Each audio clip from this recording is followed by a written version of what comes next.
Thanks, Rachel. Yeah, Chris Melling, he was just chatting with myself and Michael McMullen around 10 minutes before he went out to practice. He seemed very relaxed indeed. He was talking about the great sporting love of his life, Leeds United Football Club. He goes and watches them home and away. Will he perform like Leeds of the 70s, i.e. all-conquering? Or will it be Aloysius Yapp who justifies marginal favouritism?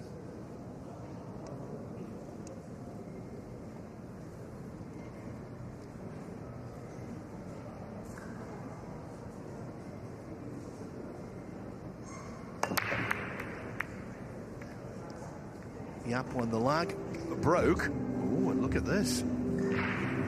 Dry immediately. Yeah, and you could tell the timing on the break wasn't very good, Phil.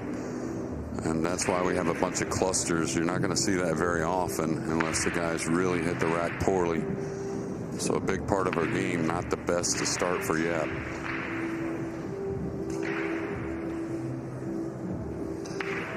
I think Chris has got to bank the one between.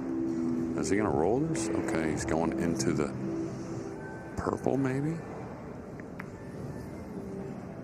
Yeah, that got away from him a little bit. Did get the snooker, but most likely not going to like his next shot.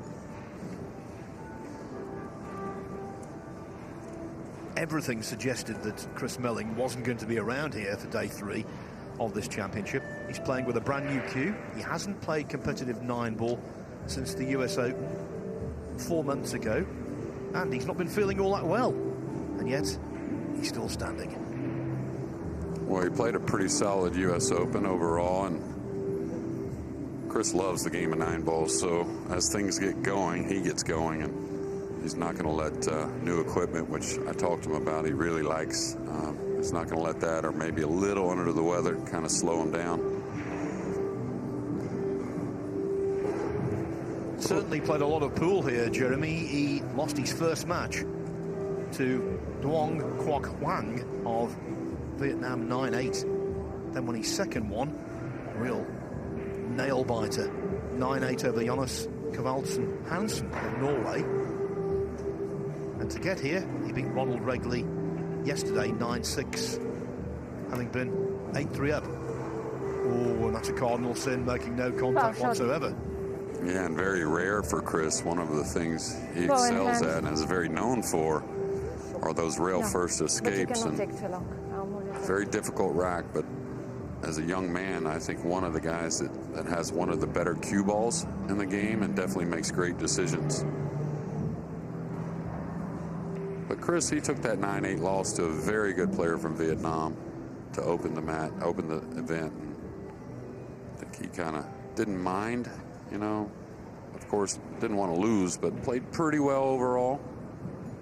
Then carried that on into 2 wins on the 1-loss side.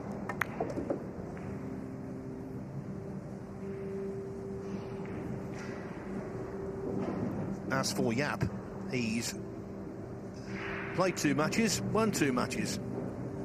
He demolished Sharik Saeed, his fellow Singaporean, 9-1 first up, and then edged Ko Ping Han, the youngest of the 3 co-brothers here, 9-8. Yeah, it'd be interesting to see if he attacks here. A little gamble going into the 3, and a pretty routine safety if he banks the 2 around table. Nice shot there, and that's just what he does. He makes very good decisions, a very soft stroke that creates a ton of power, and a man that you're going to see on the 9-ball scene for a long time. I think the match for Chris isn't so much, you know, like we say, an underdog. I have Chris as a mild underdog in this match. Not much, just very mild. Chris doesn't mind playing that role either, but for me, it's not so much that the match stays close. It's just, you know, if Chris can settle in, let the nerves get away, maybe get a few shots in, we should see something special. Okay, now the rack is opened up after these first few shots. Looks like he's going to draw into the 7 to make sure of gaining that angle. Oh no, he just killed the cue ball.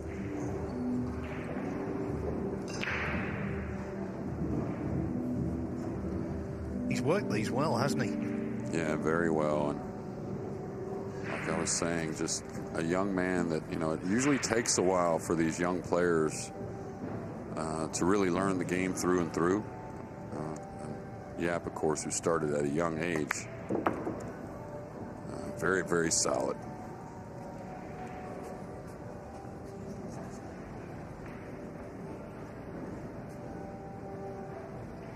You'll see about the same pace around the table for every shot, occasionally with a rollout or a tough tactical situation. You'll see Yapp take a little more time, but he's kind of, you know, very, very similar with his process from shot to shot.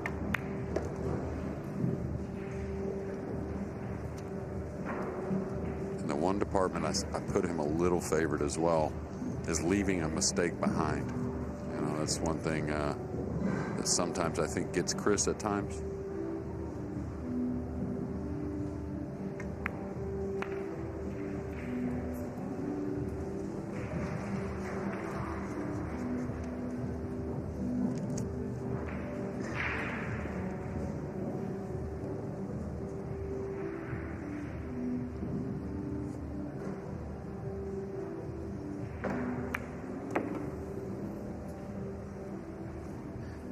One thing that's always invaluable in cue sports is a good sound technique, and Yapp most certainly possesses one of those.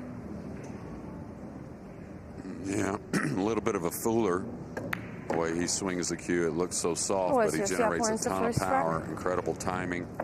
One thing we can see already, though, he's got to improve on the break shot. The 26-year-old from Singapore draws first blood, and before the match, we had a chat with him.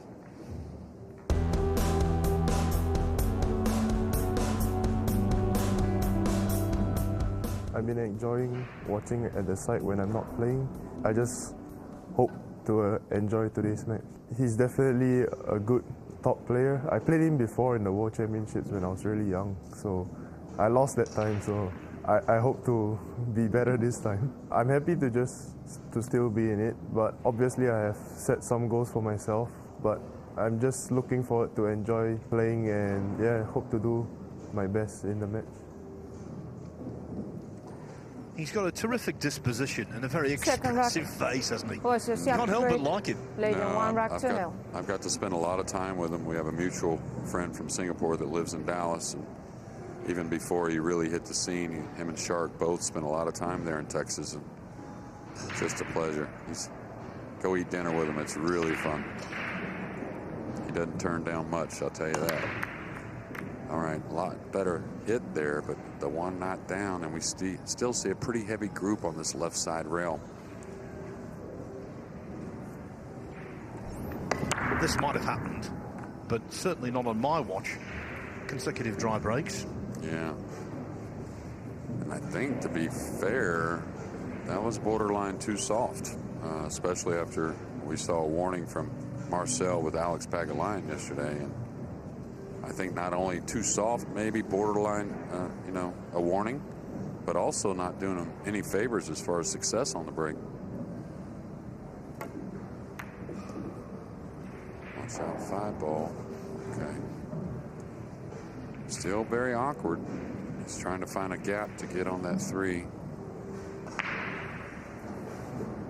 And this is exactly what I was talking about. If Chris can get that time at the table early, get a few down, have a nice clearance to get started, I think he can gain some really important early momentum.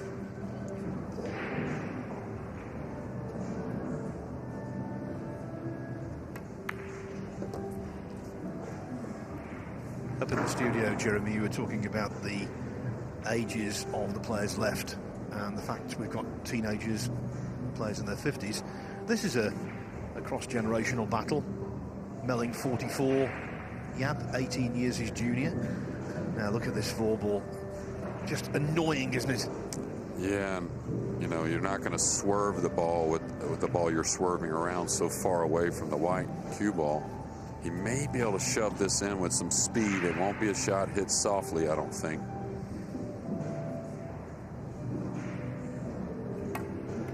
Yeah, he tried to spin it to catch another ball, to catch a little more of the ball and kind of throw it in. And very difficult, like I said, when the ball that's impeding is so far away from the cue ball. At least, the 4 went awkward against the 7 in that cluster with the 8. So the run out is far from simple. In fact, it's very complex. Yeah, and the thing is, when you break the balls out, you want to shoot the shot off of a thin shot. That way you have speed on the cue ball. If he has to follow through here, is he going to try and split the 7-8? That's super dangerous. I think I would try to go into the 4 itself, even though you're not really solving a problem with the 7-8. This is something that can get away from you. But watch, with the full hit, you just don't carry as much speed on the cue ball. Easy to get double kisses. That worked out beautiful. And now the lefty can reach the 4 easily.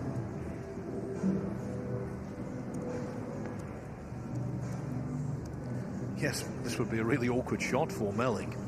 But for Yapp on that side of the table, thank you very much indeed.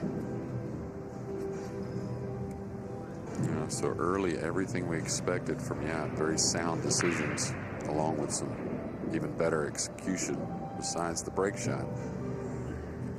And that's the thing in any of this tournament. The start of it, the final 64, does not matter.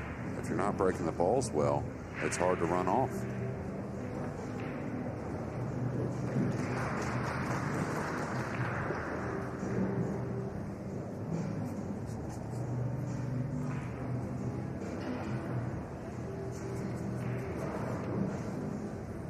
We'll see if he wants to foul the ball. I would stun across, I would think. Like a little light draw stun.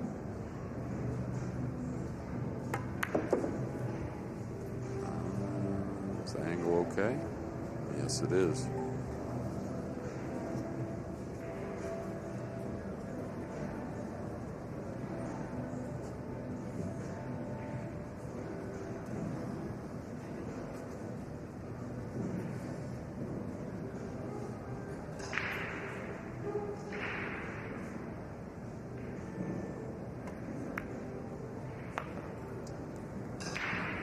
He's a little unhappy with that. Definitely didn't want to be so flat and over the 8. Yeah, this has gotten awkward kind of from nowhere.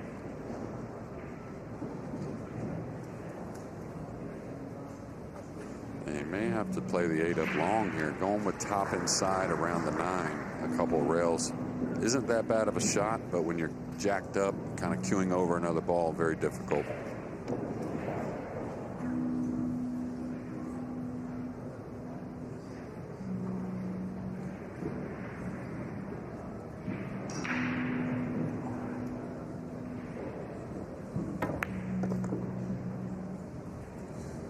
Just perfect, Phil. As you said, Jeremy, apart from the ineffective break, he looks really in the zone. Yeah, I spoke with him and Shark yesterday, 2 guys I talk to a lot, or as often as I can anyways. And of course, the humble character of Aloysius Yapp said, yeah, I'm playing pretty good. But Shark told me he's playing the best he's played probably ever. And he showed it with 2 very difficult runouts here in the first 2 games.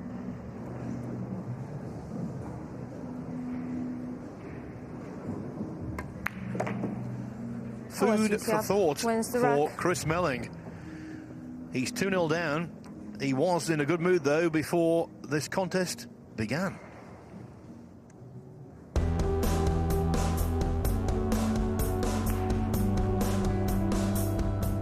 First few days that I played, I was a bit under the weather, full of flu and cold, and I'm not prepared great. I wasn't expecting a great deal because I've just been playing English pool at the moment. But the further the tournament goes on, while I'm still in, I'm improving, so long may it continue. Brilliant player. He's improved so much over the past 3-4 years.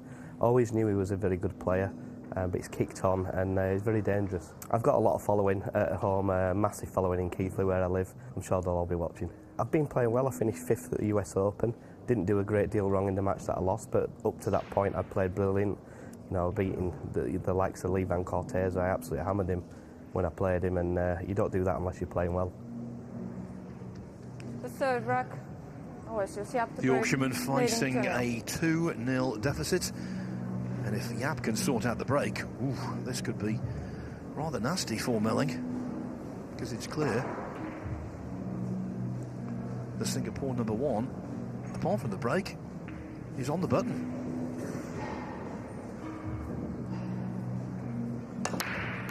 Yeah, and he picked up the speed, and I think that's the remedy for his break. Making the one in the side. Still a cluster down at the bottom. Sometimes they get kissed and just don't open up. But we're going to see our first rollout of the match. And a rollout in 9-ball pool is after the break. You have one chance to roll the cue ball anywhere you want. Don't have to contact the ball. You can contact the ball. And what happens there is your incoming player has the option to either give the shot back or take it on. Very big part of a 9-ball pool, especially at the highest level. While he's going through this thought process, let me give you some other scores. David Al-Qaidi has won the first rack against Wojciech Szewczyk on table 3.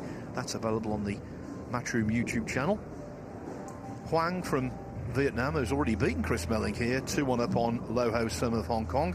Max Lechner 2-0 up on Ruben Bautista from Mexico. Nick Vandenberg and Johan Chua 1-1.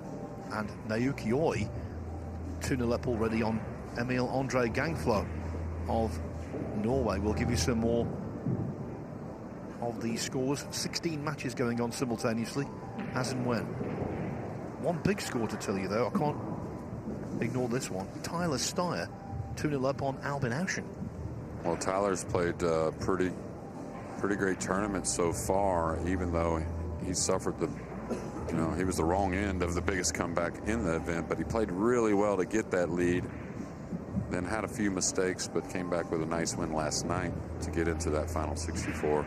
It seems like Tyler plays his best against the biggest names. Interesting rollout here.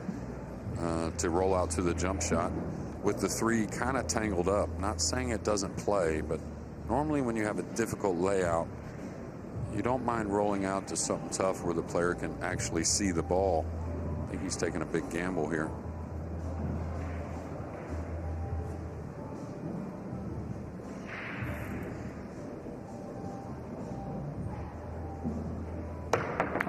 Wow, what a hit. He's pretty tuned in. It didn't even touch the sides. That was just perfection. Yeah, and watch how well he held the cue ball from that angle. You know, a lot of times, unless you strike it just perfectly, that cue ball kind of wanders a little more. And whew, how good was that? I'm sure you'll agree, Jeremy, this is reminiscent of how he played on the way to the US Open final a couple of years back. Yeah, and, you know, he's slowly becoming one of those type of players that just doesn't play bad matches. You know, you got to go out and beat him, of course. You can see sometimes the break gets away from him maybe, but he's not going to give much away. To be such a consistent player between the ears and, of course, executing at such a young age.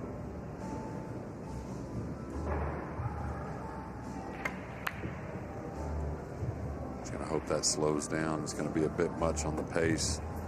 Well, slowed down a little more than I thought. Not sure what Chris has. I think he can bank it. Definitely has the bottom side.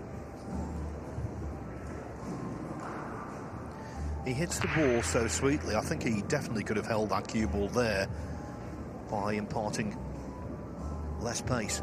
Yeah, absolutely.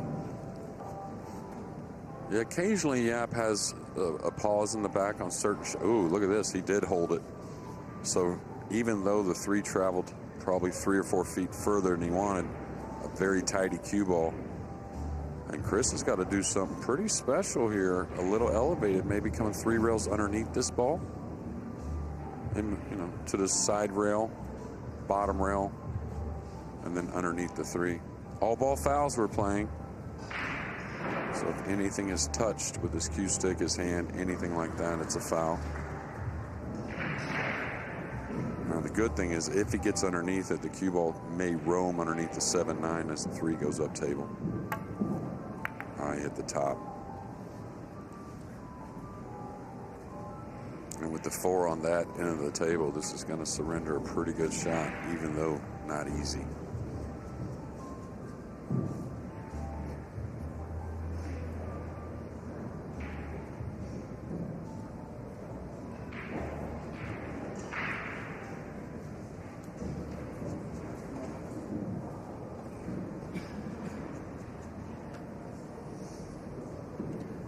Now this is the test of cueing that, if passed, infuses a player with confidence. Yeah, this is where his technique has changed a little bit. I think on these long ones, you may see a little bit more of a pause in the backswing where you won't see that most of the time. Oh no, he went with the clean one. A rare miss on a shot like that. Pretty fortunate not to really give up an offensive play.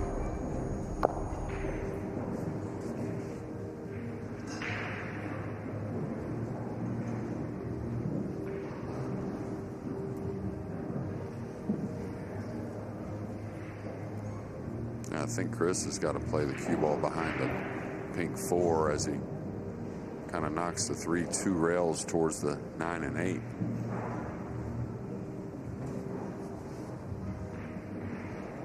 Looks pretty natural. You can hit the 3 pretty thick, so the speed coming behind the 4 should be pretty manageable.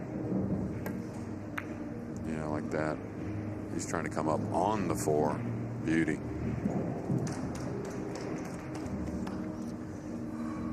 Yes, it's early days, but he needs a tide turner, and that could be it. Yeah, this is a difficult hit. There is a path, but there is some traffic. He's got to get to the back rail. Well, maybe he is cut off if he's looking up top. I thought he could get to that side rail. Now he's looking to come underneath the 6. Much more difficult.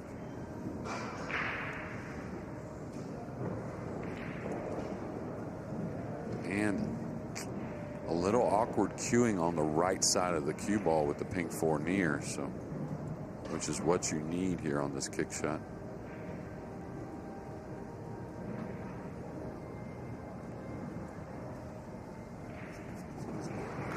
This is our main table, but of course you can always catch the scores with Matchroom.com, and then the YouTube channel for Matchroom has table 2 and 3. Looks like Tyler Steyer has taken a 3-0 lead, I believe. Oh, great shot, even though he didn't get the hit. Foul shot.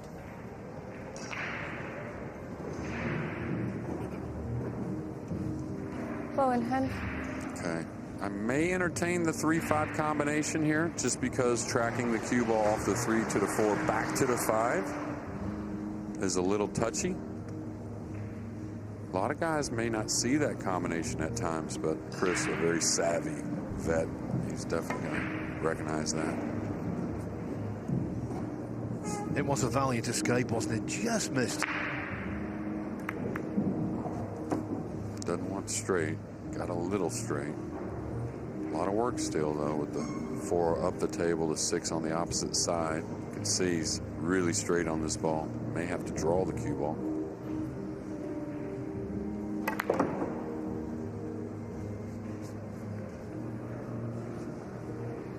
I like him simplifying the shot, taking distance. I like that too, taking a little more time.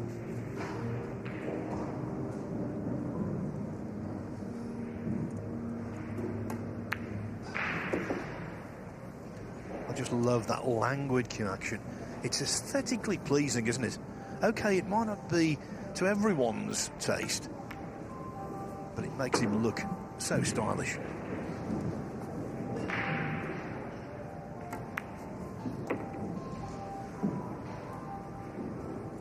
Good that it's only 2-0 really when he gets a chance to clear some balls and get back into this match.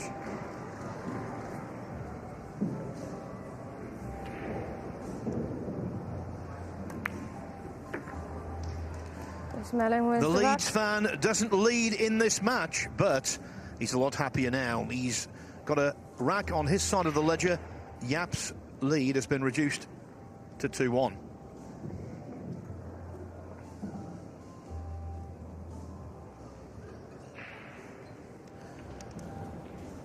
So that is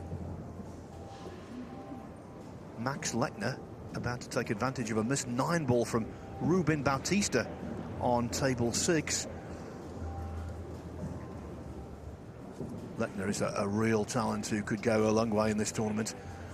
One of the best players, still knocking on the Mosconi Cup door for Europe. Actually, it's 4-0 now, so he's in total command already there. And from Chinese Taipei on table 14, Kunlin Wu is also going nicely against Alexander Kazakis. Mind you, Kazakis came back from 7-1 down yesterday to beat Tyler Steyer, so this early problem will not be too much of an issue for him, maybe. Alabadi down early against James Arenas on table 9. 2-1 the score there. Yeah, and I think the guy, maybe one of the most dangerous players as the tournament goes on, James Arenas. He built a lot of momentum, a lot of confidence. Chris Melling to break, trailing 2 racks to 1.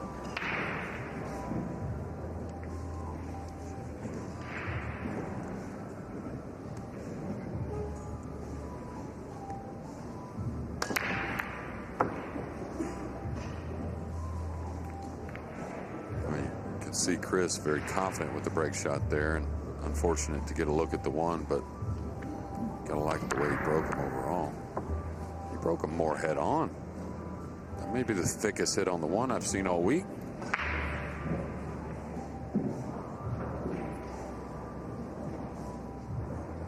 Yeah, with the cluster of the 4-6-7 on the side rail, very difficult to roll out here, especially the 3 a little helper when it comes to a safety play.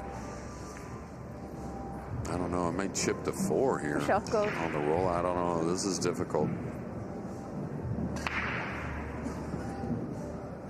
I'd like to chip the 4 and just kind of glide towards the 3 with the cue ball. Tying up the 4-6-7, plus making it not so easy to play safe. Now he's made a little bit bigger cluster there, and good chance we see Chris Melling come to the table with the jump cue in his hand in this next inning.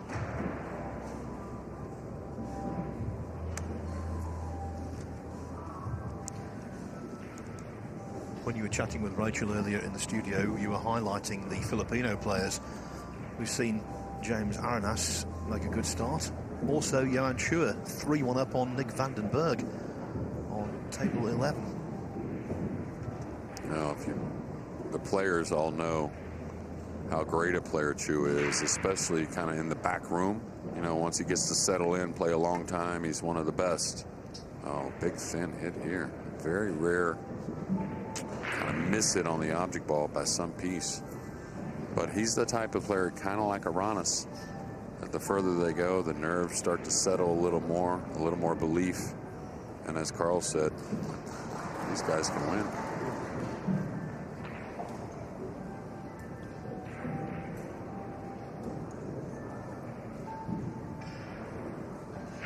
There's a really big crowd in today, but the majority of the crowd are circling round tables involving Polish players. Great support here for their own, and so many spectators in the crowd with Polish shirts on and woolen scarves. Yeah, you could really see an excitement from day one in the room that the event has come here to Poland. And really deservedly so. You know, the statement they've made in the professional ranks the last probably 6-7 years. Nice shot there on the 1. He was trying to catch the 2 on the way out, clip the 2 to produce an offensive shot. I wonder if he tries to spin this ball in, trying to get behind that cluster. Kind of a two-way shot here, Phil.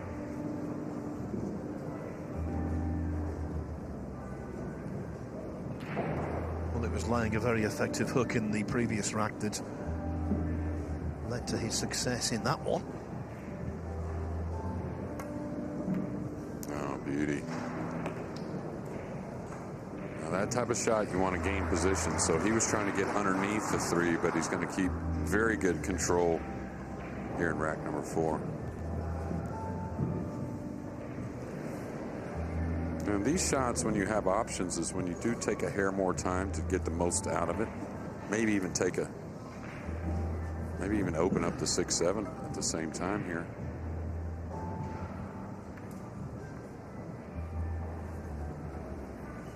All right, the big Yapp's gonna be happy he's lefty, so he can kick to this bottom rail. Try and get at this 3.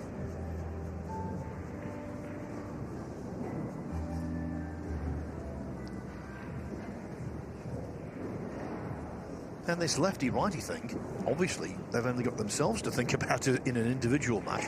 In the Mosconi Cup, in the doubles. Yeah, in the World Cup as well. World Cup as well, where Aloysius Yapp and Tolian Han got to the final last year.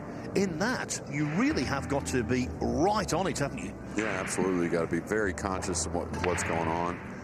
I mean, you'd say it doesn't come up quite as often, just because the guys are so good with the position, but I've seen some of the biggest moments where players have kind of forgotten that my partner plays opposite the hand I do. I remember a unique rollout situation a few years ago. I think it was 2017 in the Mosconi, and it was Shaw. He rolled out to a jump shot that the right-handed Americans couldn't reach. And it was actually a pretty big turning point early in the Cup. Beautiful hit here. And so important with that cluster on the side rail.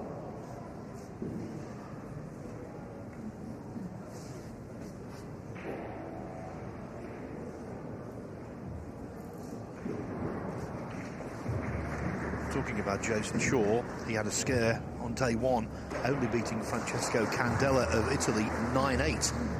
Well, I can tell you, Candela, who bounced back on the one-loss side, he's 3-0 up on Sebastian Batkowski of Poland on table 7. Is he playing a rail first here? Yeah, trying to gain some speed coming into these balls. Wow, and he's going to end up on the end rail as well. So this is going to become very difficult offensively and almost just as difficult defensively. Pretty unlucky to go between those three balls, the 4, 6, 7. You could see his reaction. He couldn't quite believe it. He's got to play a real soft touch here, I think.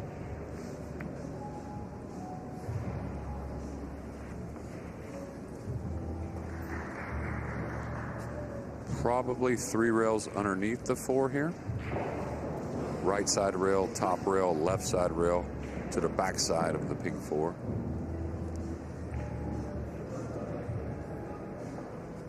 Could come across the table, nothing wrong with that. A lot of times you don't come across the table when it's so bare at the top end.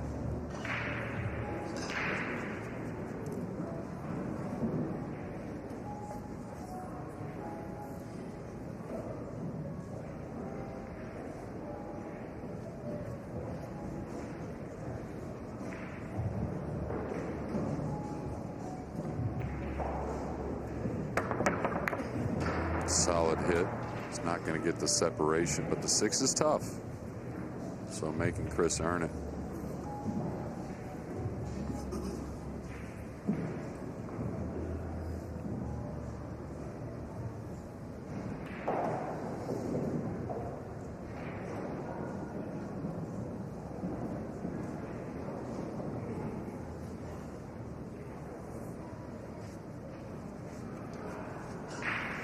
Yapp has made some errors, you could say, in the safety department, and yet he's still in front. I think he's looked marginally the better of the two. Winning those first 2 racks after breaking dry, when he got the chance, I thought he was really impressive. Yeah, just that long missed 3 ball. Really the only real mistake. He attacked some difficult kick shots. Came away on the wrong end of it, but still overall looks solid. And I like this play here.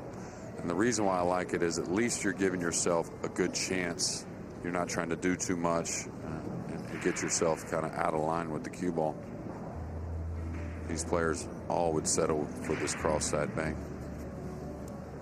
He's going to cannon into the 7.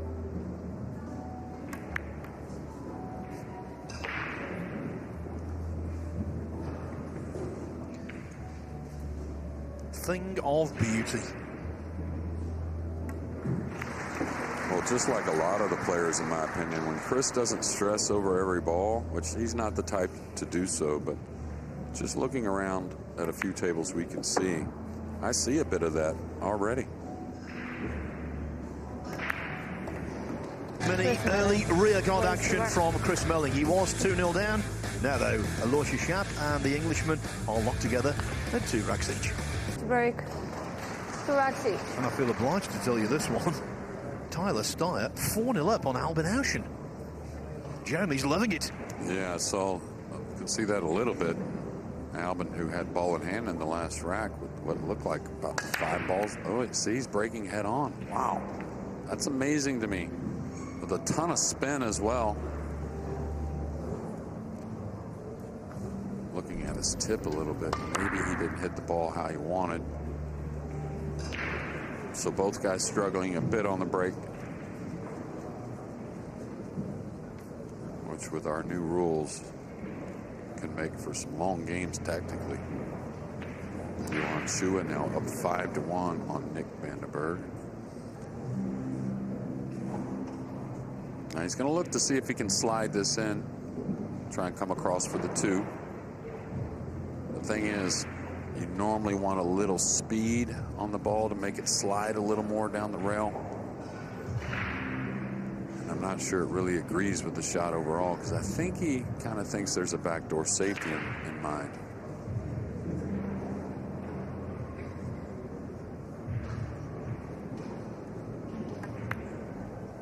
Yeah, he caught the 8. And that's that, that swing I was talking about he uses every now and again. If you saw a little quicker backswing, he uses a little more pause in the back. 8 out of 10 shots, he doesn't do that. But certain shots, he likes a little bit different swing. And you can see there he caught the 8. But he did have the backdoor safety in mind.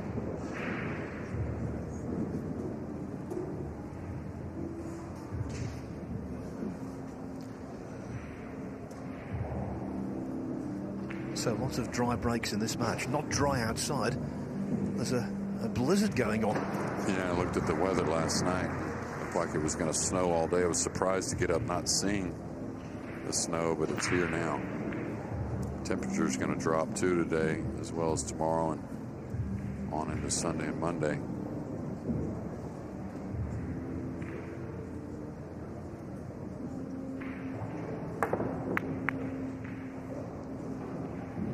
He's going to get a bit of a roll here, deservedly so.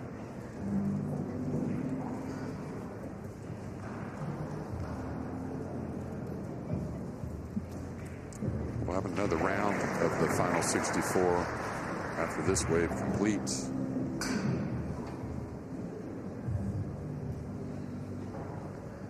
Yeah, then the last 32 this evening. So by the end of the day, just 16 will remain.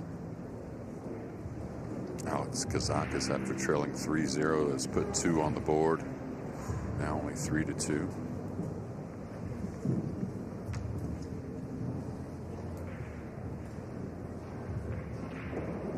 Playing the jump shot with a safety in mind. Looks like he's going to try and hit the 1 pretty head on. Trying to use the 3-7-4 maybe as a safety.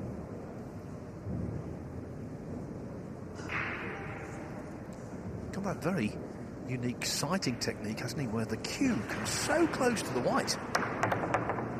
Yeah, I didn't notice that before.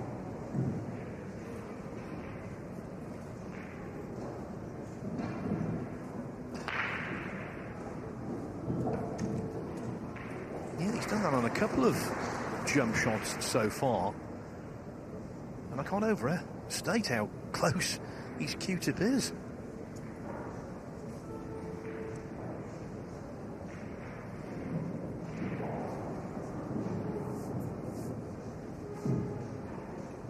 This is awkward over the 3. And the reason being is you don't get through the ball quite as much when you're hitting down on it. The cue ball becomes more of a force stopping the cue stick. So he could get a double kiss here on the 1, where if he was cueing regular, he could avoid the kiss easily. He got by it nicely. He put a little more into the ball, and very smart shot.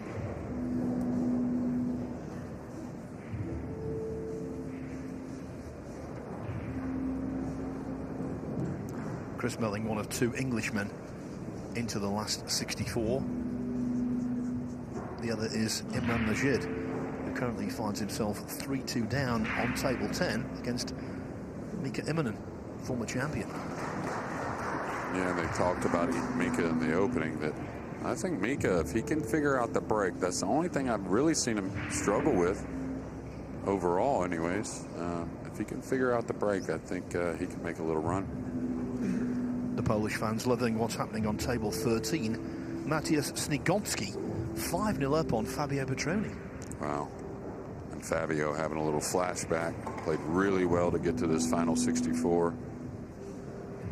Long-time player from Italy and a treat to watch.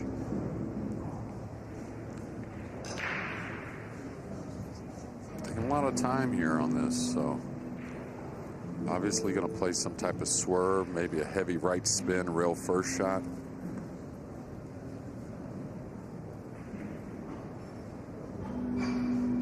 Oh, he can see the ball, so he's cueing left English. So that means he has a look at this one.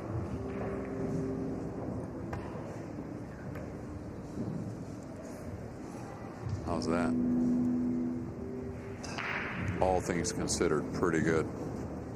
You're going to see Melling go to this long rail and play kind of a kick and stick, what we call, where you go and you kind of replace the one with the cue ball, banging the one away. Oh, that's actually pretty tight, that side rail. So now he's looking at the top rail, which is a better play.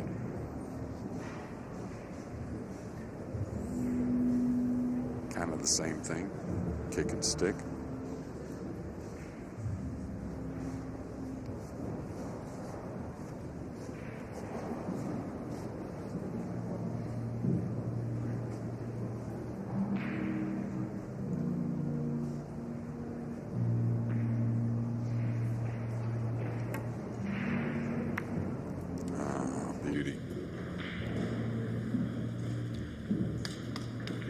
You called it. He played it. Yeah, well, Chris is, again, known for all kinds of great things in the game, but the rail first shot maybe the most, right? It's incredible. 1, 2, 3 rails, and a very important hit here with a 1-9 maybe looming, maybe a run out for Chris. Impressive that Chris has got the best of the tactical side of things so far. And there's no doubt he has. No doubt whatsoever.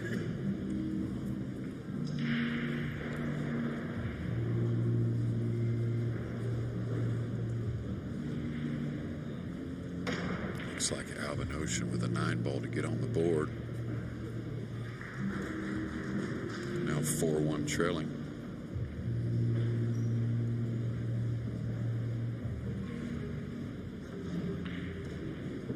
Wants a solid hit on the one, you would figure.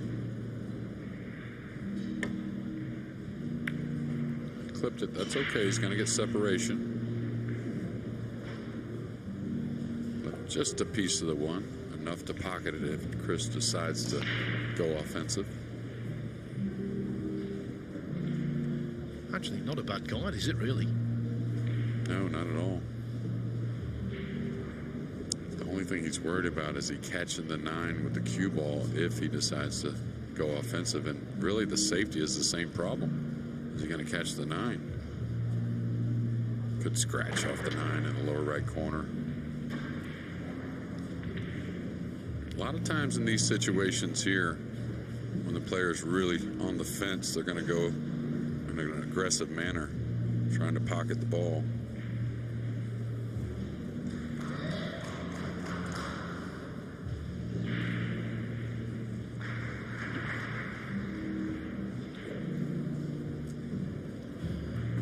Lars Kuckherm from Germany, 4-2 up on Gerson Martinez from Peru.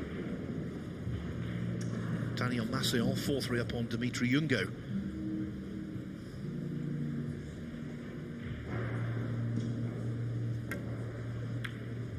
Oh, beauty there.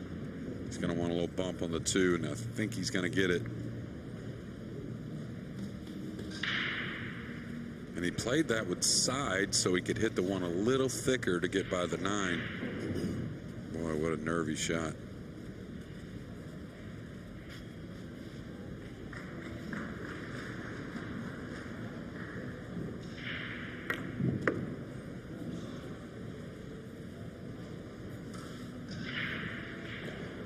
must say, Jeremy, I really like the way he's playing. I think there's definite cause for optimism. Well, just that time at the table, having a few of those tactical battles, I think has settled Chris a bit.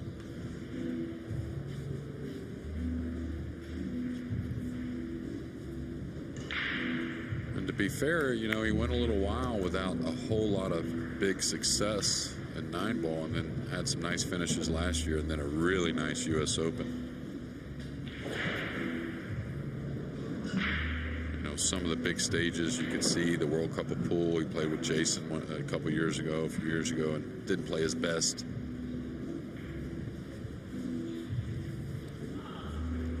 But he's been there, done that. He's won on the Euro Tour, the Portugal Open, won the China Open, a massive event in 2011. He's been on 2 winning Mosconi Cup teams, and he was the MVP in 2012.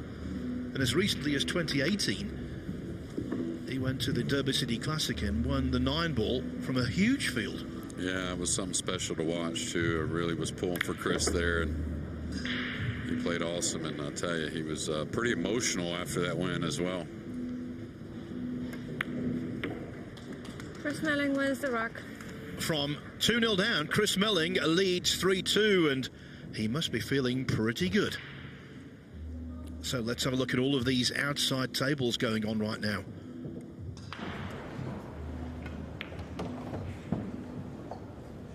Daniel Massiol up against Dimitri Jungo, who eliminated Ralph Souquet last night. A well-received 9-ball.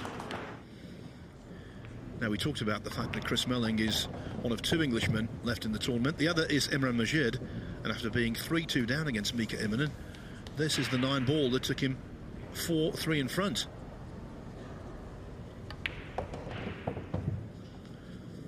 Good stuff from Imran Majid, who came back from 7-3 down late on Wednesday night, early on Thursday morning, in fact, to beat Wojciech Szewczyk 9-8. Chris Melling to break, leading 3 racks to 2. One score I haven't given you yet. Victor Zielinski, that exciting Polish talent, 6-2 up on Mickey Kraus. Well, I think out of the Polish players left, someone will say Zielinski is their best chance or their top favorite, maybe. For me, there's no debate. Yeah. Definitely. Yeah. Well, I'll tell you one that really hasn't been talked about much, and he's in very good form. I watched him practice this morning, and I don't know if I've seen anyone hit the break better, is Konrad Jushishin. Just kind of goes about his business. He had a runner-up finish on the 10-foot just a week ago or so, 2 weeks maybe, at the Derby, and he lost to Shane Van Boening in the final. Look at this little soft kick. He's going to try and land behind the 8. Touchy.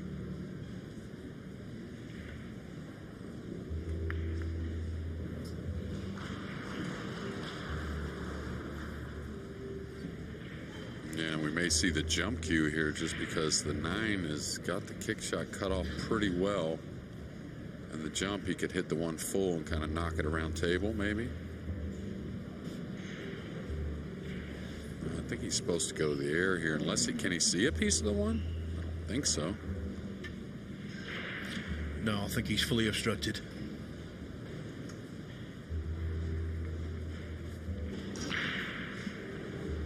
And back on Imran Majid.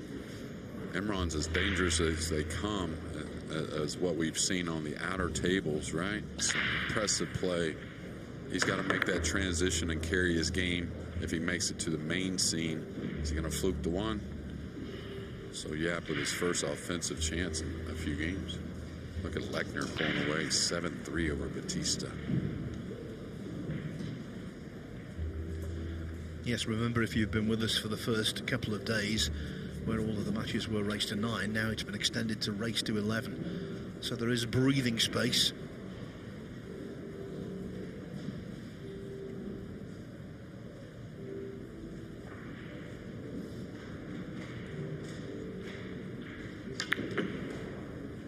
Really cheated the pocket to be able to use the side rail there, and now in perfect position.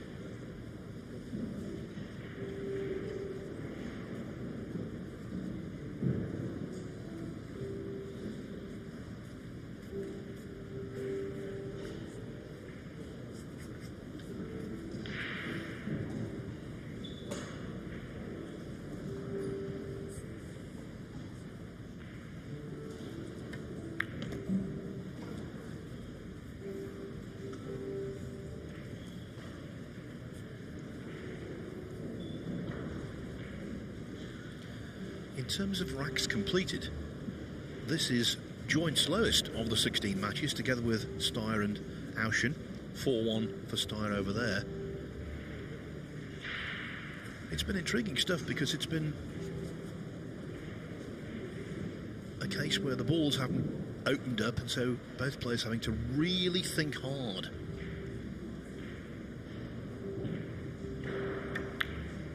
Can't think of one rack that's been plain sailing.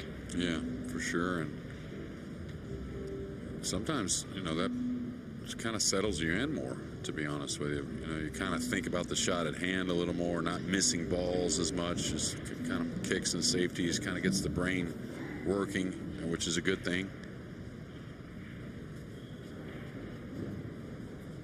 Yeah, he's got to be careful here. He's going to come behind the 6, I think. He's just got to make sure he doesn't let up. If he lets up, this cue ball could wander. Oh, he played just one rail, keeping it real simple. Kind of feel like Yapp is pressing a little bit every shot. Like a little worry. Not so much missing, just what it is the guys want it so bad.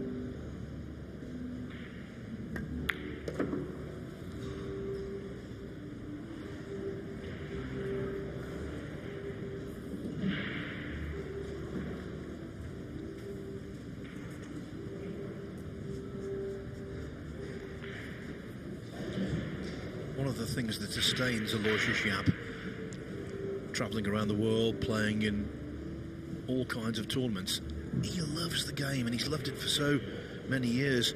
As a child, he was entranced by watching pool on TV. Asked his mom, "Can I have a table? Can I have a table?" She bought him a toy table, then a 6-footer. Then he started going to a club and playing on a full-size 9-ball table, and it went from there. Yeah, he told me that story a few years ago, and I think it was like 9 years old or something like that, maybe. He saw it on TV and just was totally infatuated with it. All right, not out of the woods. This got a little funny. Certainly doesn't want to just lay up here on the 7, so he's got to put a little into the cue ball to track it 2 rails towards the 8.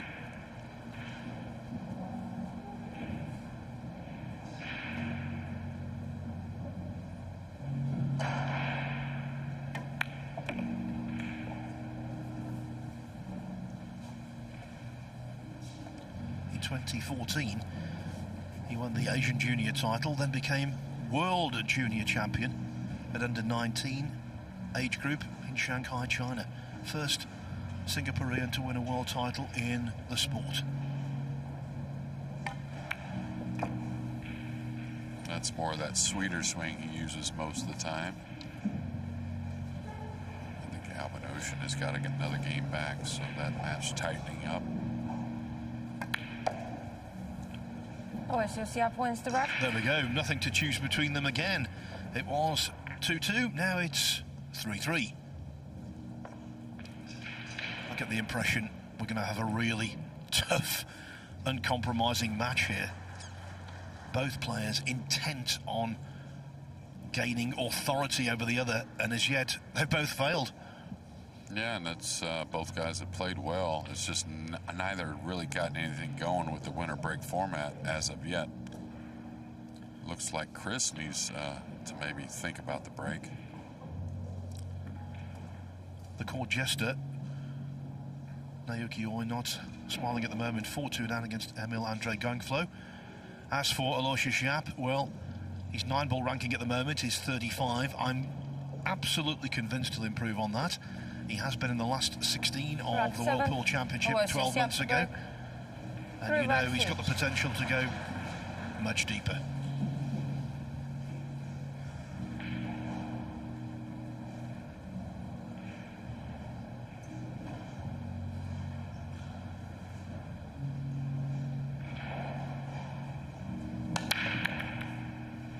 A little struggles again on the break.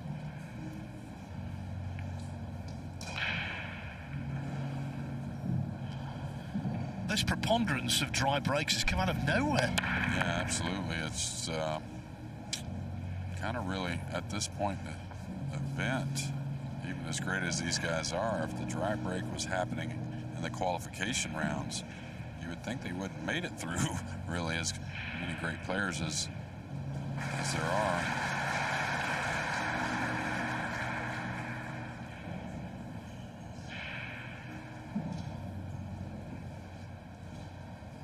The applause you heard there was for Wojciech Szewczyk rack win over David Al-Kaidi.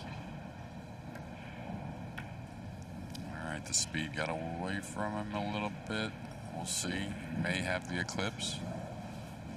Yeah, that runner-up finish a couple years ago for Yapp, it took something special from Carlo Beato to kind of steal that match away. Could certainly be a U.S. Open champion right here on TV if it wasn't for the great Filipino champion.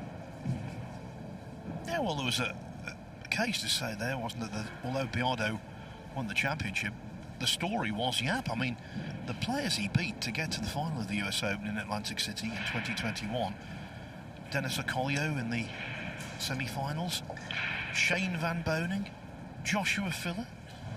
Yeah, and he dismantled most of them. A lot of the matches, from what I remember, weren't very close overall. Well, it was 11-4 Filler, 11-5 Van Boening, 11-6 Okolie. Great stuff.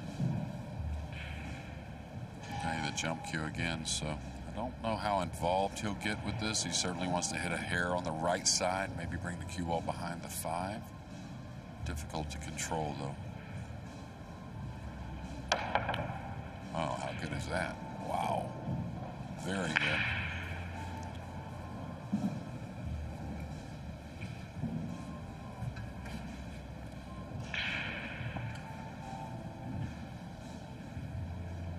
And Melling knows he could have done a little better on that safety, trying to get him behind the 8. Open the cue ball up just enough to allow that jump shot. As he walks around the table and makes up his mind on table 2, I can tell you, if you want to watch this match, by the way, it is available on the Matchroom Pool YouTube channel. Tyler Styer was 4-0 up on Albin Auschen. Auschen back to 4-3. Yeah, and another Polish player that's not talked about enough, I think, Daniel Maciel. When he gets going, he's very, very difficult. Big offensive game, puts a lot of racks together.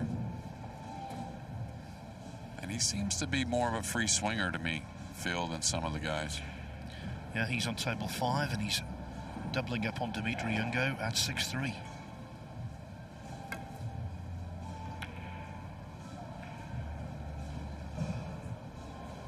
Melling can have no complaints about that one. Well, Melling, we talked about, carries, 3 different cue sports. He's become a professional in English 8-ball, of course, snooker, and then also pocket billiards. That being 9-ball. But I think the snooker background on all those, it just gives you a great feel for all those types of rail first shots.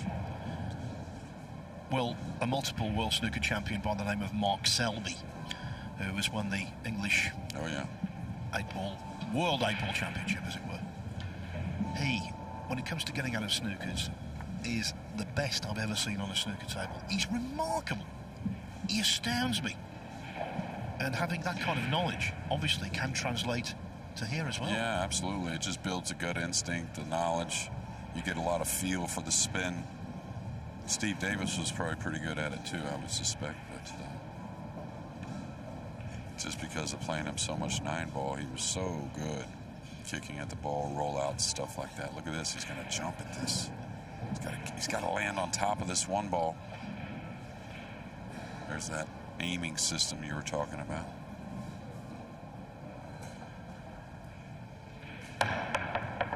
He jumped over it. Foul shot. I don't think he bounced between the 7-1. I think he just carried over both balls. Ball in hand. Desislava Boshelova, the referee, declares ball in hand, of course, and look at this table. This is much more friendly. Yeah, there's a few little things he's got to worry about, but the ball's open. Surprising jump shot there to not, you know, he wasn't locked up with the cue ball to where he didn't have any kicking options.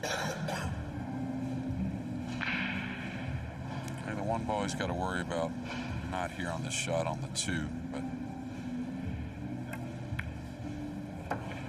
this one right here, gaining position on the 4. Make sure the 7 doesn't really come into play. Should be 3 rails with top inside English. You don't need to get close to the 4. He's going to get real handy on it.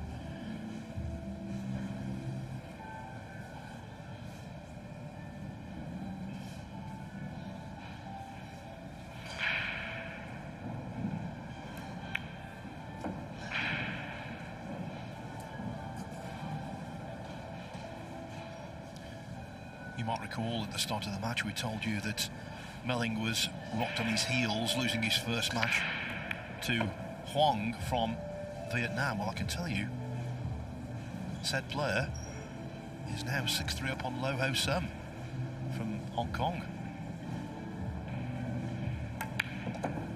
Yeah, I like Huang's game a lot. You see Chris Melling picking up the pace a little bit, maybe a little comfort setting in.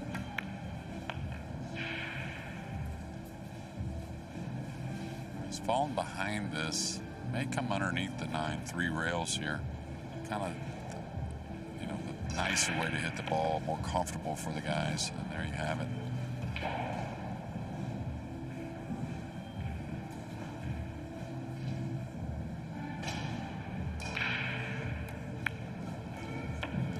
Chris Melling wins the rack. Reasons to be cheerful. Chris Melling was 3-2 ahead. He's restored that advantage at 4-3. Tactically, potting the balls, looking good in every department. And what an incentive financially. $325,000 US, the total prize fund. It is $60,000 for the winner. And of course, all of those yummy Nineball ranking points. Well, the other thing you don't really talk about, but the players know, it's exponential. You win a world title, you know, sponsors call you about things and want to, just opens doors. You're probably going to continue to play better pool knowing you've won it. We've had an English world 9-ball champion in the past, of course, Darryl Peach. What a great story that was. Went out to the Philippines and he performed heroically. Rack 8. And I use that word advisedly. Yeah, I watched that I was in that tournament actually, and he beat Roberto Gomez, if I remember correctly, in the final.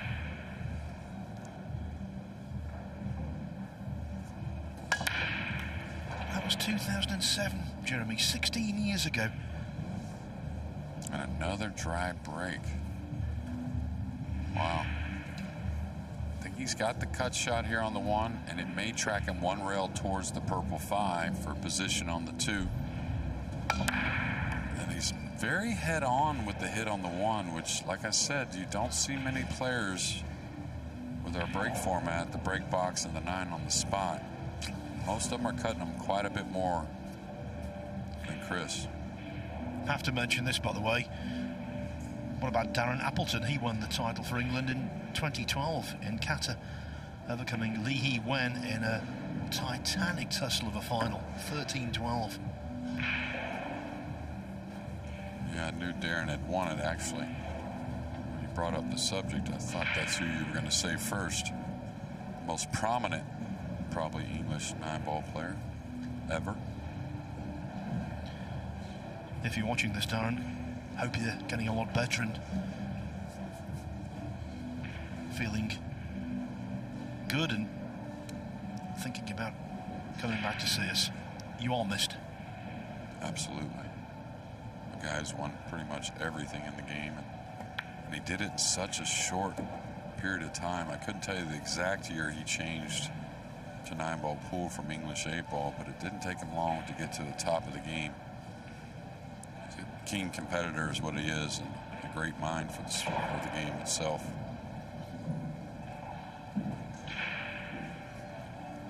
It's a little awkward with the 8 there. may draw past the 8. The 4 does play in the left side and the upper left corner.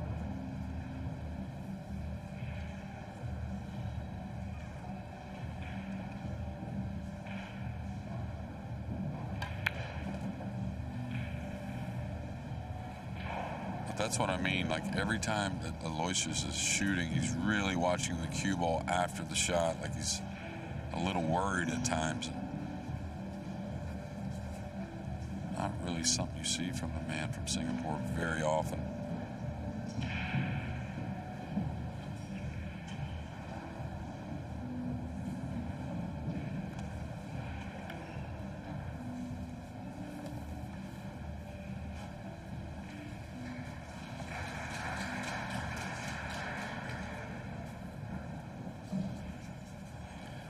Looking down the list of matches, and you couldn't call any one of them a 16 in progress at the moment a bona fide runaway.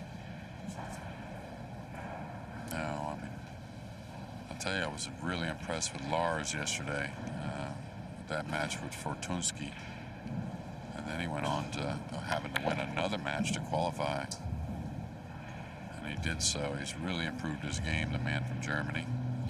Yeah, he's got the most powerful position out there, you would think, on table 12. He's 7-2 up on Peru's Gerson Martinez. You see, Lars Cookham is playing for other things apart from the world title. There's a subplot there with him. If he goes deep here, he might well be considered for the World Cup of Pool for Germany later in the year. Absolutely. We know he's going to be playing with Joshua Filler if he gets there. I'll tell you, played awfully solid. And this ball got kind of funny. The angle's coming 3 rails towards the 8, and that's always scary. Don't think he can draw to the end rail. He may have to play some type of heavy spin shot off the left side rail and then top rail and coming at the 7 maybe. Now what he could do is just run past the 8 for kind of underneath the 7. This is awkward though. And if you're learning about 9-ball pool, it's not pocketing the 6 that's the problem. It's position on the 7.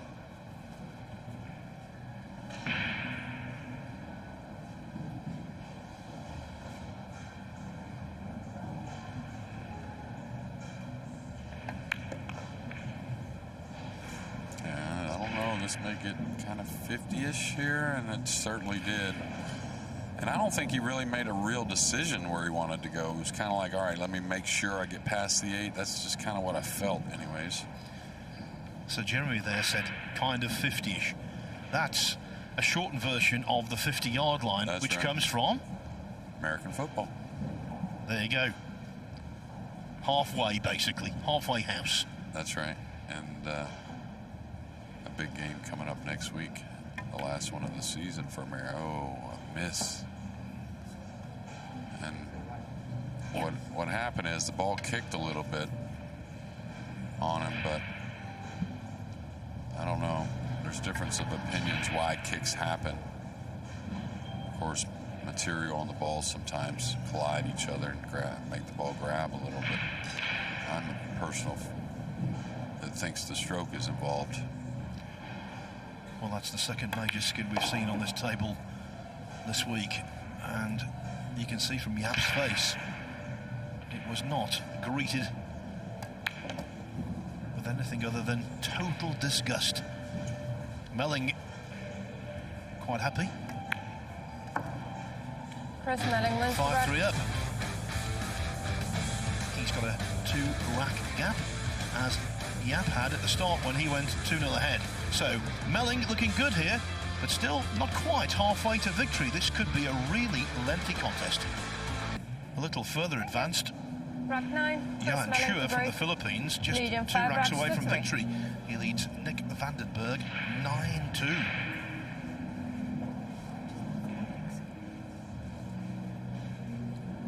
But so many tense and tight contests out there, including this one.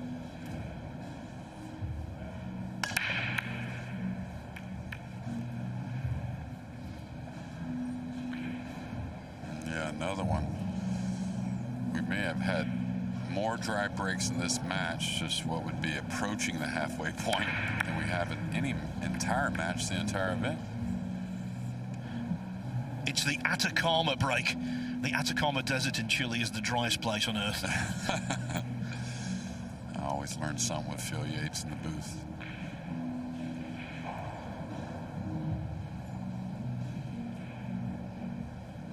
And this has been another thing to, you know, have this match go at a little slower pace is not only the dry breaks, difficult layouts, and not many shots after the break for the incoming player.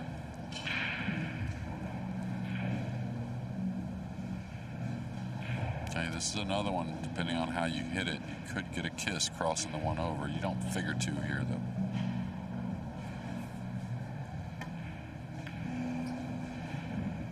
Narrowly missing it. And a nice play with the cue ball. And you keep the safety simple when you see a 5-8 kind of tied up like that. You know, if it's there to go for the devastating safety, you do so, but you don't get out of hand or out of line with it.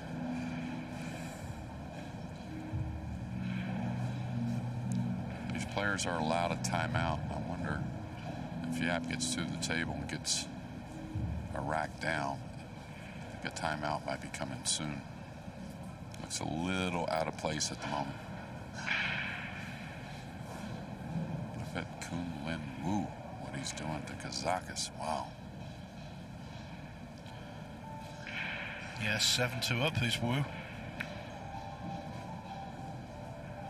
Make that 8-2. Yeah, any other players from Chinese Taipei, we know, very difficult to beat.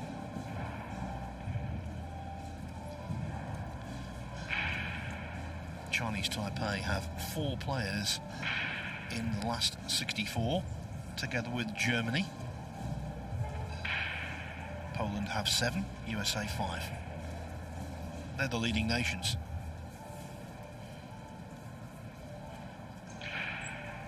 Yeah, the Filipino contingent brought 2, so both of them have made it. Johan Chua looking as good as anyone here in the first round of the final 64. May elevate here. Yeah, I like making sure I hit the ball here. Don't get too cute, like I said, with the 5-8 tied up. Don't want to surrender ball in hand. Had to bend it.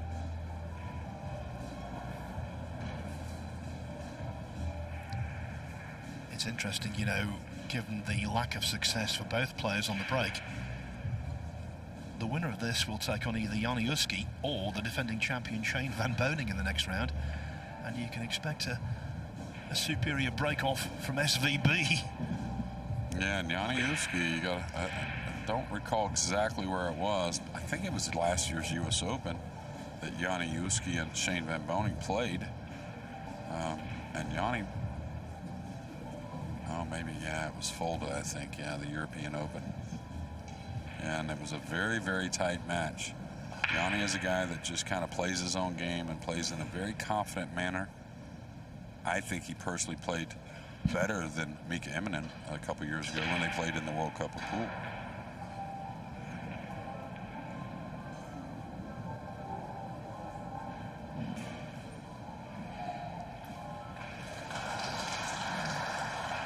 At the weekend, of course, the shot clock will be introduced. 30 seconds per shot, 1 30 seconds timeout allowed per player per rack. Usually when the player kind of swings the cue in their hand like that, that means they're going offensive.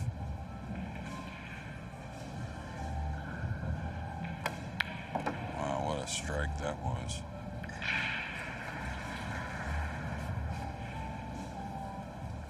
I think he can kind of pinch it back and draw the ball. Take a little cut shot on the 3. Don't get too discouraged about the outcome there. Shot of the match, in my opinion. Cannot go forward here, but that's okay. Like I said, just draw past the side and take the cut shot on the 3. The thing Chris is upset about is with the 4 hanging. He would have loved to have an opportunity to play off the 3 into the 5-8, kind of opening those balls with the 4 accessible. Now he's got to maybe do it with the 4-ball itself. First player on the hill, on table 11 it is. Johan Chur, 10-3 up on Nick Vandenberg. Nick Vandenberg, who came back to playing professional pool after 4, 5, 6 years off and played really well to qualify. I'm guessing hasn't gotten many opportunities in that match. If he can reach it, he's gotten a pretty nice angle to come behind the 9 and try and open the 5-8. There's a very good player with the bridge.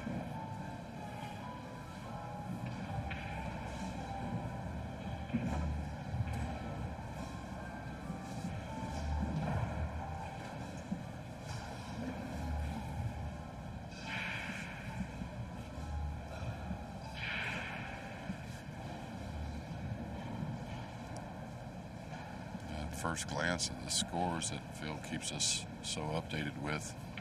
Looks like the Asian players have come to make some noise here early in the final 64.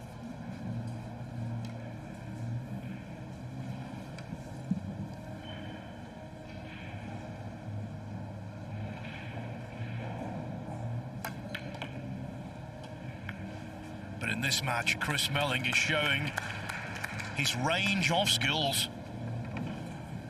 Yeah, he definitely looks way more comfortable than his opponent.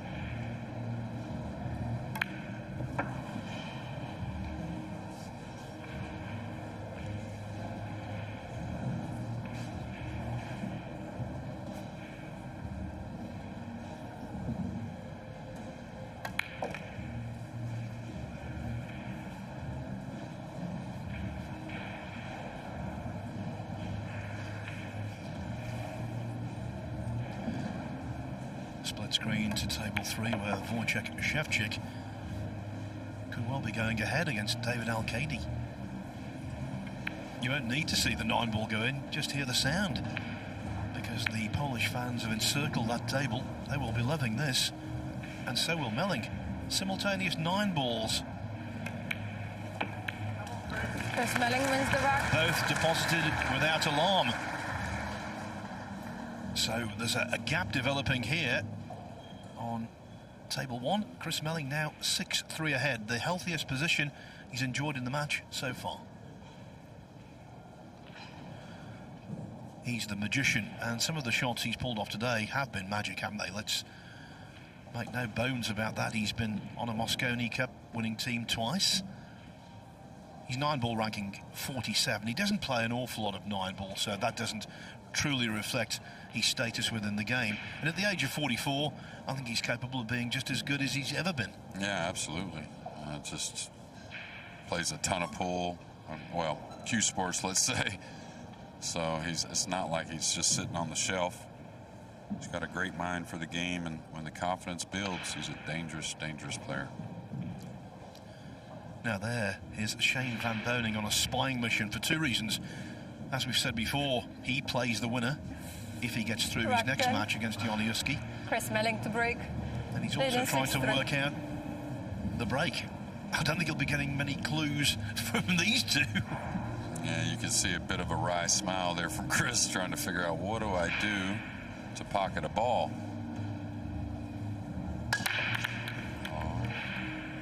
And you can almost hear not quite the connection that we've heard from a lot of the players throughout the event.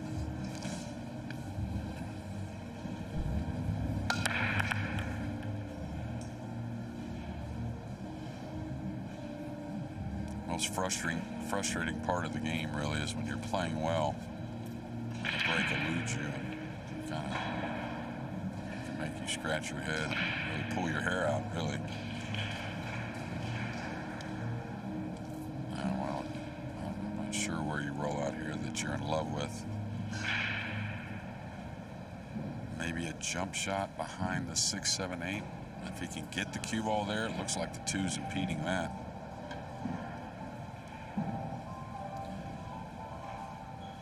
I'm happy to report Naoki Oi has started to fire. He's now 7-4 up on Emil Andre Gangflo of Norway. after encountering early struggles. So the man who makes everyone smile. 3 in front. And a great camera view we had there that he can actually get at a piece of the one here and probably needs to try and figure something out without the push out. Yeah, you could take a little chance here trying to draw off the one. If you can avoid the point with the cue ball, you could come back behind the 5.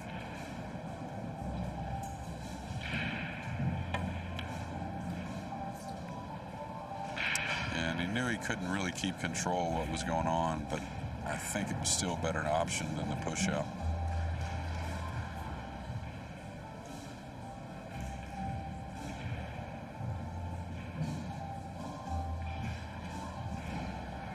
In so many ways, not the match I anticipated. But I'll tell you what, I've been very impressed with Chris Melling. His attitude, his accuracy, some of the shot making, everything about him actually.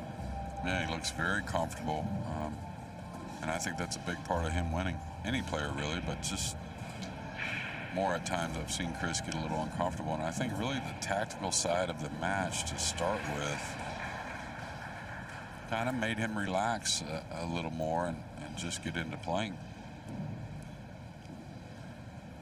Look at Candela. 7-3 ahead.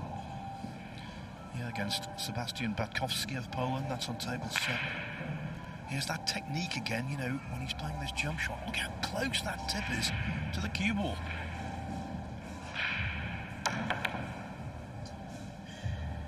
He's going to get a roll here, it looks like. Fluke the 1 and position on the 2, and this you have to take advantage of if you're any of these players, but especially Yapp here with a 6-3 deficit.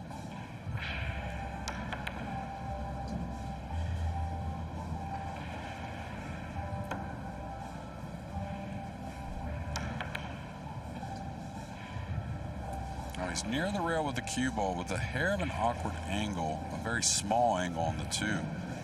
I don't think he can easily draw back, and going forward is not easy. And he's going to elevate, so he's going to try and cheat the pocket a little bit.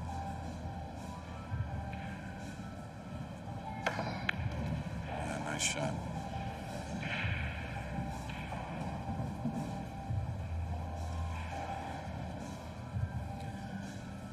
I have perceived one weakness in Chris Melling's game, and I think you touched on it earlier. Sometimes when someone has a little bit of luck against him, he feels aggrieved, and that bleeds into negativity. Now, yeah. I think if Yapp can clear up here, it will be a real test of Melling's mental fortitude.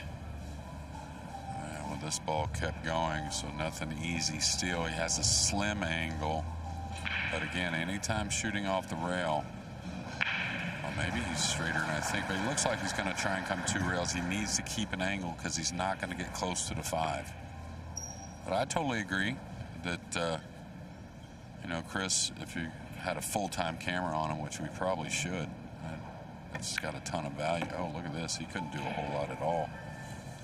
But it's almost like he looks to the gods like, what was that?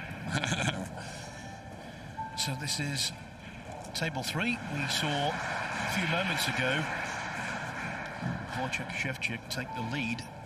David Al-Qaedi behind the back shot. Mark Williams does this in snooker to great effect. Not advisable though here, I don't think. What about if he were to miscue? He'd never forgive himself. Yeah, in the pool world, the Filipino players are the ones we talk about with the behind the back. Oh, nice strike there from Yapp, and a very confident stroke, and I think something that's needed very much at the moment. Looks like David's got pretty good on this 7. Yeah, the 7 and the 9 needed to equalise at 5-5. And this table's right in front of us as well. And these are 2 players that I saw from the beginning that were 2 of the players really pressing every shot. Now I think you can see they've kind of just gotten to play in pool, and that should be another tight one. Well, right now, it could not be any tighter. 5-5 it is. As Yapp looks to close his gap to just a couple of racks.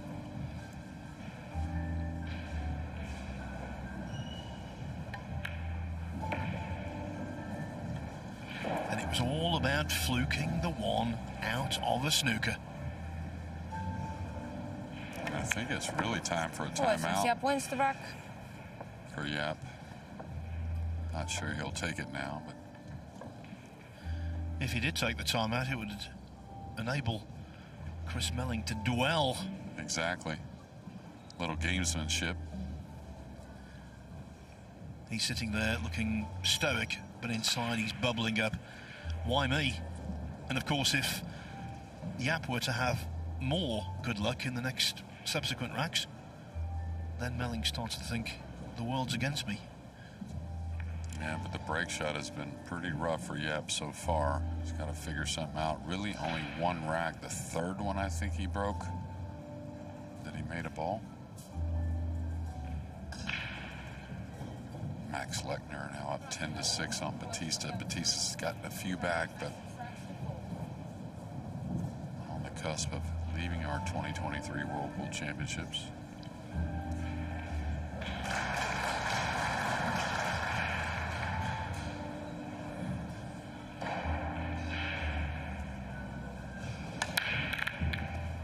Eureka! Oh, look at the clusters, though. And that shows you just, again, not getting the connection that he wants. Sounded like a 9-way combination, really. Just thinking back, you know, to our first match here on Wednesday morning, Wojciech Szewczyk up against Bashar Hussain, and in the first 7 racks, that one ball went into the left-hand middle all 7 times. Yeah. What a difference. Look at this shot, trying to squeeze the cue ball one rail underneath the 7. Touchy.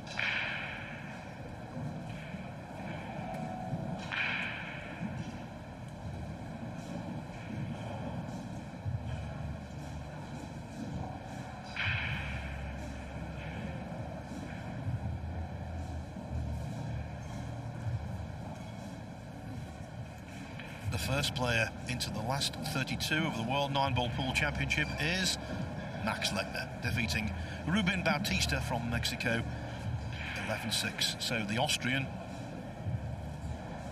can now put his feet up for a few hours before resuming the battle this evening.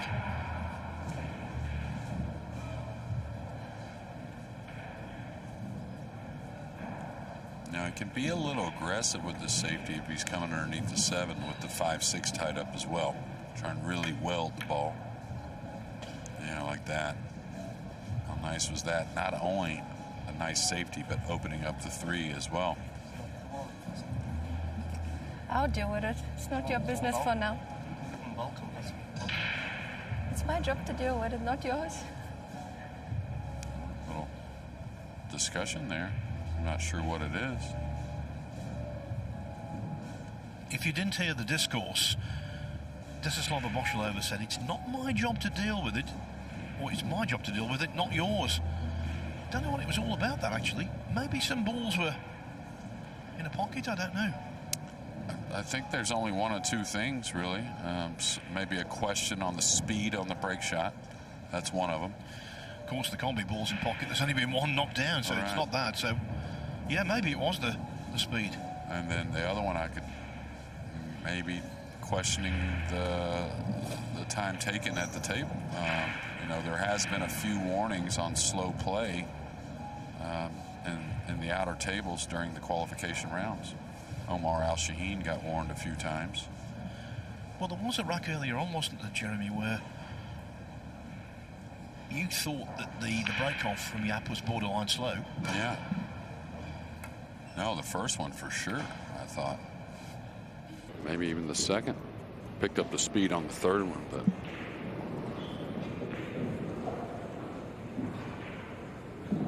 I guess maybe, I don't know. I think it's one of those two situations, and we may hear more of it as the match goes.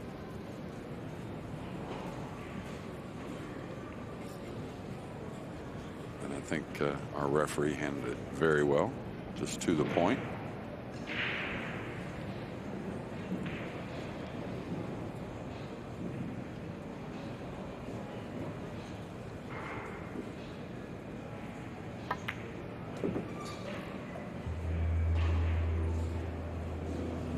And there's, you have to wonder, Jeremy, the annoyance there from Melling about what he perceives to be something that he doesn't agree with. Does that come from what happened in the previous round? Exactly, yeah. Good point. Yeah, if things go his way, doesn't really make much remark right there, I think. Odd situation here with the 5-6. There's a kiss shot that's very playable coming off the 5 to make the 6. Wonder if he's really going to try and open those balls. It's a little dangerous, but that would be off the 4 ball.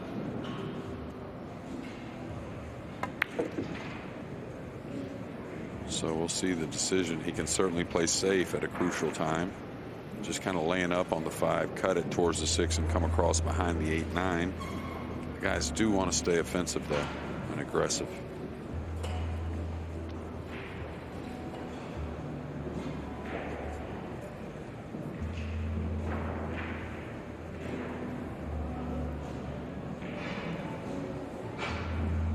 I wouldn't go for the breakout. It looks dangerous to me. He went for it. And he came away pretty nice. And he came in there with a lot of control too. Didn't really put a ton of speed. If they didn't develop exactly how he wanted, he wasn't going to get in too much trouble.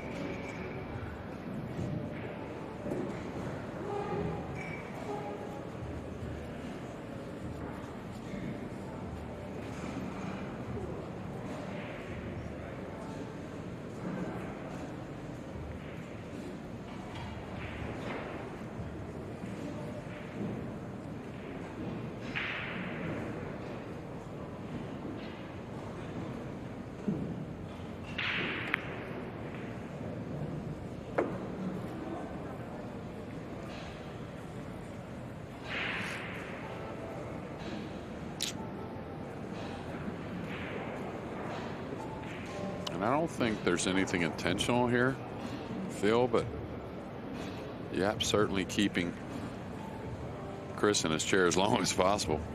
He's gotten through the tough stuff.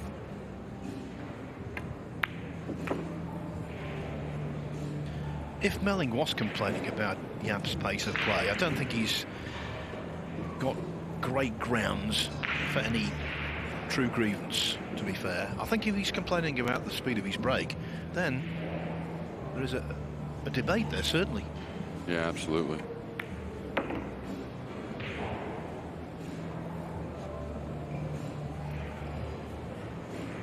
Yes, Yapp is methodical, but he's not overly slow for me. No, occasional situation comes up, of course. You have to go into the data bank a little further, right, for situational pool, but probably, especially, you know, there's been a couple already that were a little borderline in my opinion. So Chris, of course, paying attention to all things. Well, it's 6-3. Wins the rack. Chris Melling was looking really good. Now it's 6-5. His lead has been reduced to the minimum. Now, out there in the arena, we'll go to Carl Boys. I've come over to the other side of the arena. This is the first time I've been over here, and there's a decent little crowd happening. There's matches all over. 16 tables. We're at the final 64 stage. You can just see over my left the feature table. Melling's playing Yapp. That is a close match. After today's play, we are going to know our final 16 players. It's absolutely freezing outside, but it's red hot here at the World Nineball Pool Championships. Red hot indeed, and I can tell you it's going to be a red hot last 32 match. We know Max Lettner got through, overcoming Ruben Bautista. Hold on a minute, we're hearing the words official warning here. Yeah, well, that's an interesting thing to me. You know, if I'm finding a player, right, that is questionable on the slow break, right, or the soft break, but they're not succeeding, I'm not saying a thing. right? You may actually do him a favor here, making him unload a little bit more. I don't know, this may backfire on Chris. Yeah, one in the side, a little more spread. And not only that, when you tend to break them a little firmer, it almost like is exactly what gets you going as a pool player. The adrenaline, the flow, everything, the rhythm. Alex Pagulayan against Exactly. Joshua Filler yesterday. Just asking you there, Jeremy, should she have warned Yapp after the break-off in the previous rack, or was that the right time to do it before the start of the next rack? Well, she does such a great job. She had her reasons. You know, maybe she reflected on some things from the entire match, and you know, just had a little talk with herself and said, Chris does have a point here. Let me give this warning. Yeah, I think Melling's intervention might have been influential there. Yeah, absolutely. And you know, the little hard part for the referees is sometimes, you know, the players just mishit the ball. You know what I mean? So it doesn't look like the power's there or the intent of power. Okay, he's going to get a little bit of a kiss here. Had to gamble a little bit with the 2-ball, playing the cue ball behind the 6, but I kind of feel like I said, if I'm in there and my opponent's struggling on the break, I don't want anything to change, and I'm certainly not going to bring up the change. Just before that very interesting discourse, I was telling you Max Lechner through, of course, and we know his opponent now in the last 32. It will be Johan Chua, who beat Nick Vandenberg 11-5. Results flooding in. Huang from Vietnam defeating Lo Ho Sum from Hong Kong 11-5. And just a few seconds ago, Wu Kun Lin from Chinese Taipei demolishing Alexander Kazakis 11-2. Yeah, well, you could bet the balls were breaking well in that match, and probably Kazakis didn't get a lot of time at the table. Undoubtedly a mistake or two, but usually he regroups really well, and now the Greek champion out of the event. What do we have on Tyler Steyer and Albin Ocean? That match going on. 5-5. So after losing the first 4, he's won 5 out of 6 and at the table breaking now. So that one is heating up as well. The defending champion here, Shane Van Boning, hails from Rapid City. Table 2 is not Rapid City. Yeah, have you been there, Phil? No, I'm just thinking about the pace of play. Right. But I was just curious if you know, Mount Rushmore and all that. I went there a couple years ago to hang out with Shane, and what a beautiful place. Actually, to give you the very latest from Table 2, Albin Ocean has just taken the lead for the first time in the match at 6-5. So 6 out of 7 he's won.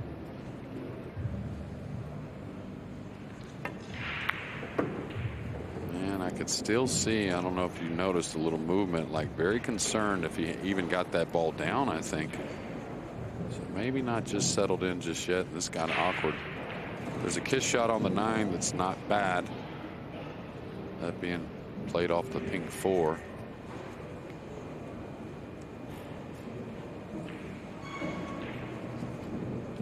Yeah, the 9 ball looks pretty nice. You know, the good thing about the kiss shot is you don't have to get close to it. It's all just about the line you're on that's proper.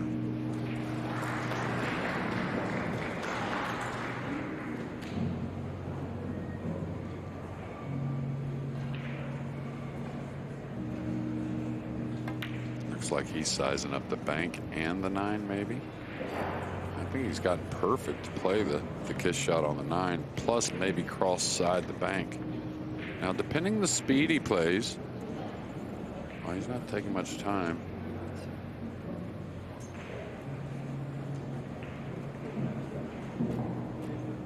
Another real battle going on Table 3, where David Al-Qaedi, we've already seen him draw level at 5-5. This is to go 6-6, and the match is tied up again there. Al-Qaedi against Wojciech Szewczyk. I don't know. He was queuing low on this bank shot, and it must be a lot thinner cut than I can really kind of put my eyes on. But the draw English, I think, Get you into the 9, okay, but could double kiss the 4 on the bank. We'll see.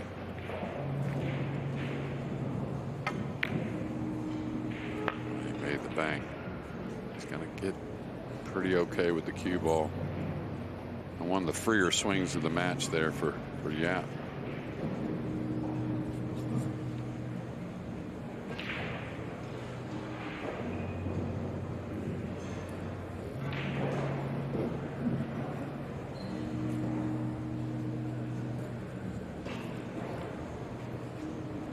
This is awkward as well.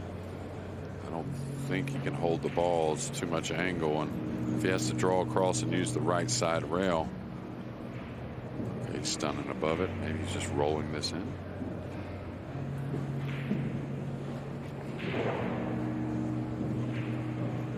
Have you ever seen him do that before? It's definitely not totally comfortable.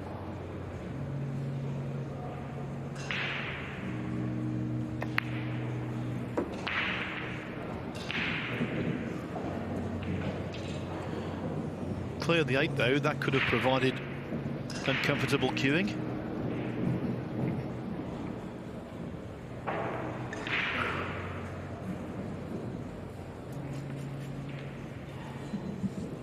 It looks like the 7 does pass the 9, even though it may be a little tight. So really just about pocketing the 6 here. Nice cue ball out to the somewhat the center of the table.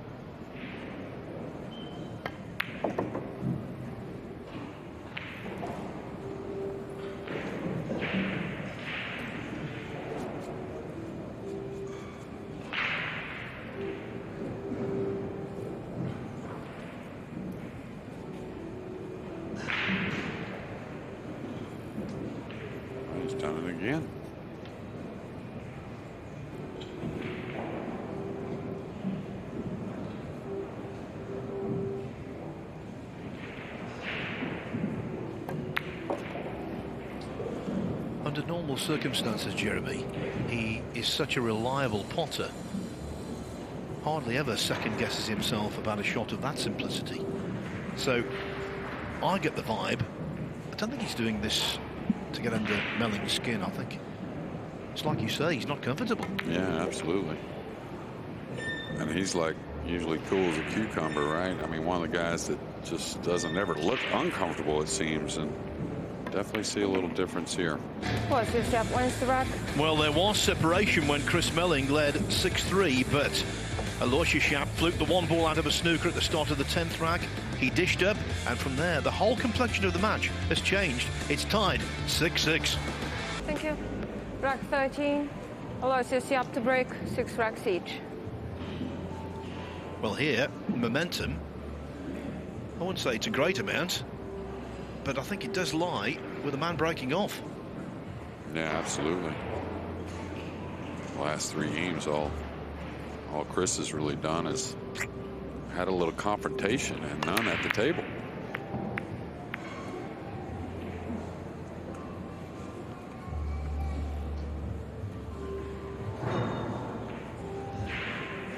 So the break has been intensified in terms of pace, but nothing's changed in terms of product.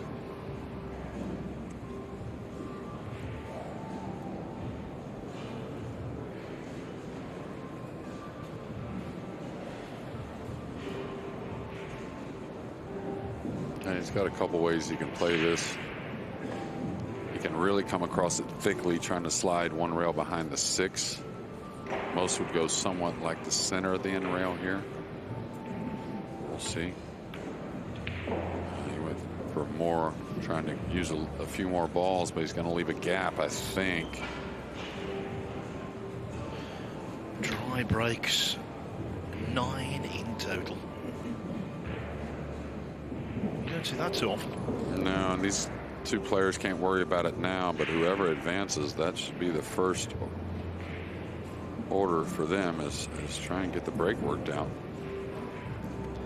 Can happen though. I remember many moons ago we were in Holland for the World Cup of Pool, and all through the tournament dry breaks virtually non-existent, and we get to the final and it was Finland against China, I believe, and virtually every rack it seemed was a dry break. Yeah. Well, sometimes that was back with the wooden rack. You know, you get variables there. Sometimes the table changes as the event goes on. But even with the tough break rules that now have been put into Nineball, which are really a great thing overall, with the template, the guys usually figure out, you know, that one on the side. You're not always getting shots after the break, but, you know, 9 dry breaks out of 12. Whew. Could have got some serious odds on that. Okay, could bank the 1 beyond the pink, down by the 6. Kind of a high ball, just coming 1 rail towards the purple 5. I think playing a cut here is much more dangerous, trying to run the cue ball. I think I move the 1 ball more here. I think he can see all of the 1.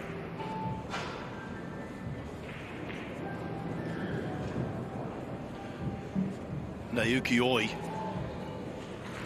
going great guns now. The joke is on ML Andre Gangflow. Oi 9-4 ahead. He was trailing 4-2, so 7 in a row for Oi.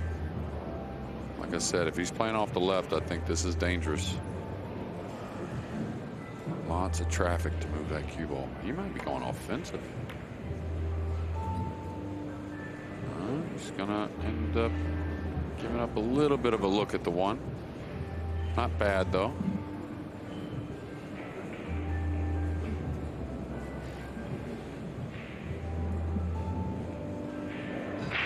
James Aranis in a battle after getting an early lead. The opponent has made a comeback there. Yep. Ali Nasser Al-Abaidi 7-7, also on the comeback trail. Sebastian Badkowski over on table 7. He's now only 7-6 adrift of Francesco Candela of Italy.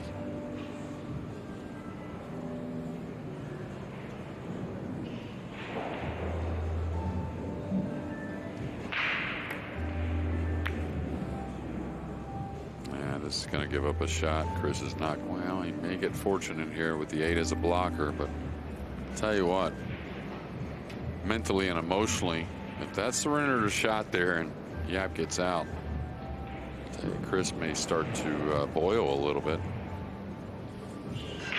Imran Majid and a former world 9-ball champion, Mika Immonen, knotted at 7 apiece.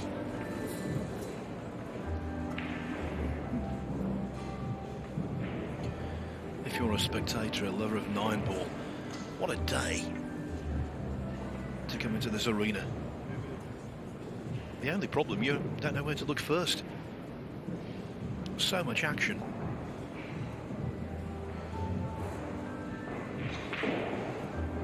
Is he shooting at the combo? You would figure not. Probably putting him on the back of the 8 with the cue ball.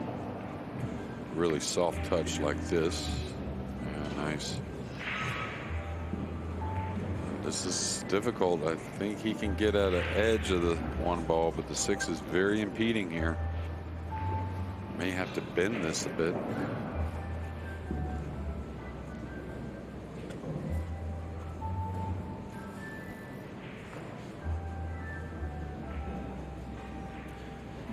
Another match just like this that's tightened up. Gerson Martinez now only 9-8 behind against Lars Kuckham from Germany.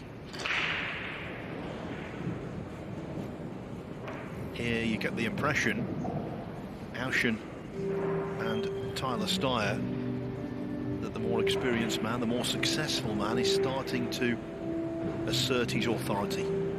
Albin Auschen 6-5 up. Yeah. 8 and 9 for 7-5. Yeah, no gimme on the 8 though.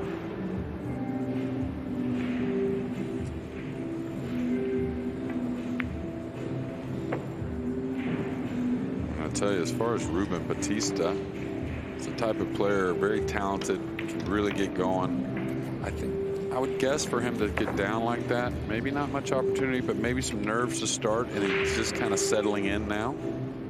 He's got to bend this. He's got to not overhit it, or else the bend won't take. Oh, beauty. Really nice. The reason why he looked so many other places, he knew he couldn't hit that with a whole lot of speed, so separating the 1 and the cue ball, very difficult. I think the lefty is going to end up shooting off his left side of the one. It's just an easier way to reach. He's going to use the bridge, the rest. You didn't need to say the rest because you thought you might offend me there, Jeremy. I'm quite happy with the bridge. No, I'm trying to make sure I satisfy all the viewers out there.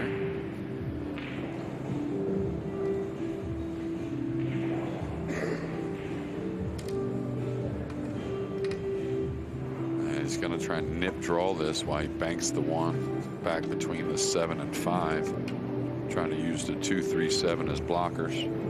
Touchy little shot always, but the thing is you're shooting away. Just get the rest and the cue out of the way as the one comes back up table.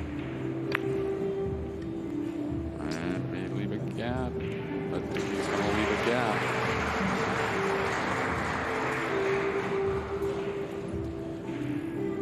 We've got some matches starting in the next round of the final 64. A bunch of quality ones there as well. Ko Ping Chung.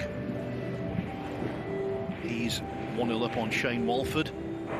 Jason Shaw, eagle eye, has taken the opener against Besar Spahihu. And I can tell you that Viktor Zielinski over on table 4 has just moved onto the hill against Mickey Kraus of Denmark at 10-8.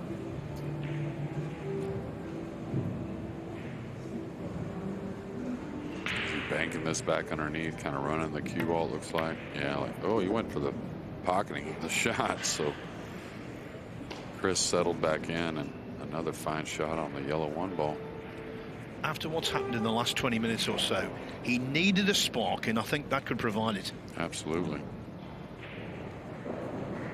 Bartkowski just tying it at 7 apiece.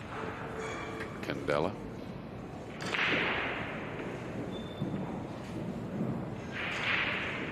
What he's looking at, he's kind of straight.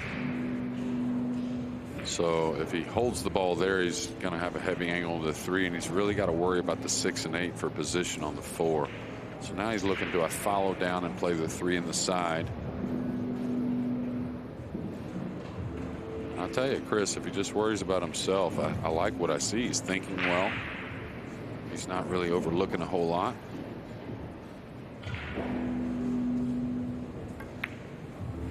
It's got to go. I think it just got there.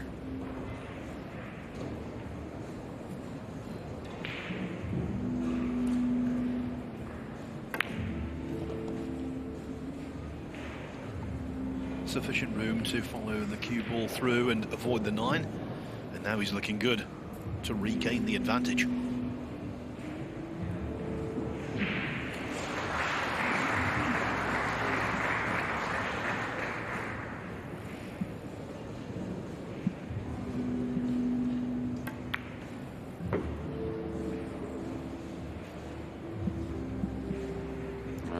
He didn't carry as much angle as I thought he would. So is he going to keep this simple and stay above the 9, or is he going to draw down and get a little closer to the 6?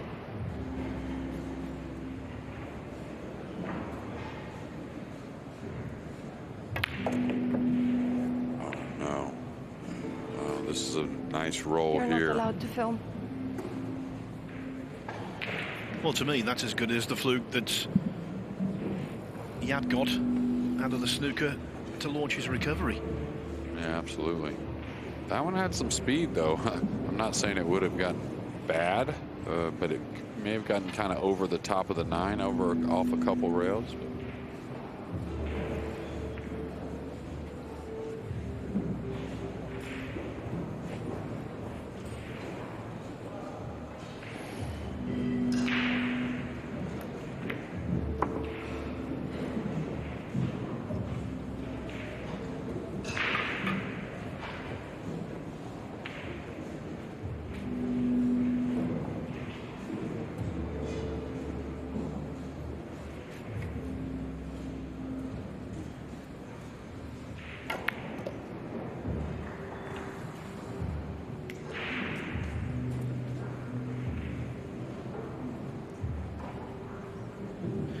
although this has been, one has to say, sluggish going in terms of the amount of time spent to complete what will be in a few seconds, 13 racks.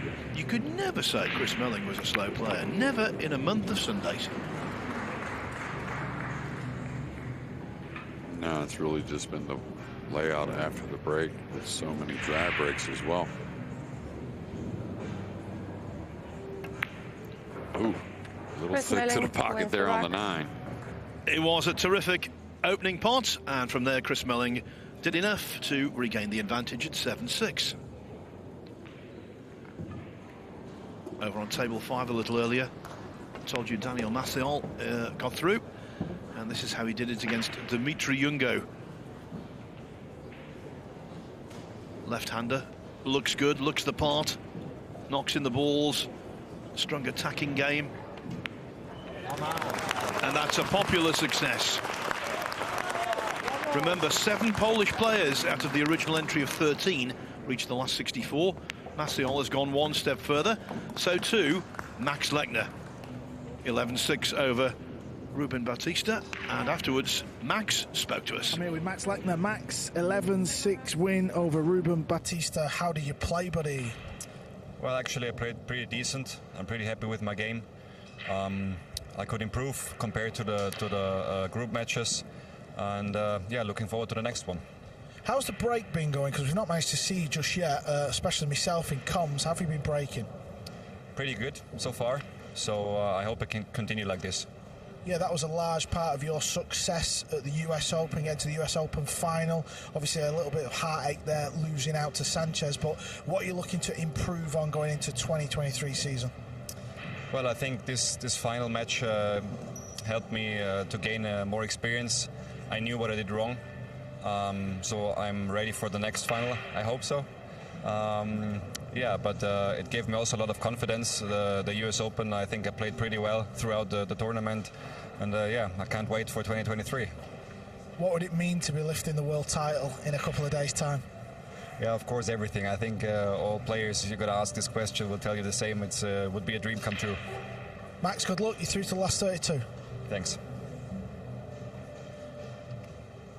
Carl Boyes there with the interview. Here the 9-ball moving, but not moving towards the pocket, and the collision means no position on 3. Yeah, anytime you're going into the ball, especially when it's not so near the object ball you're shooting, it's hard to predict how much of the 9 you're going to catch. And struck the ball well, just caught the 9 a little thick and slowed the cue ball down for position on the 3. But again, he's won most of the tactical battles. While he's contemplating, Albin Auschen now 8-5 up on Tyler Steyr. Has he broken the back of that match? You have to wonder. Lars Cookham on the hill against Gerson Martinez, 10-8. And congratulations to Mohamed Soufi from Syria, who's defeated Marius Skopnetsky by 11 racks to 8.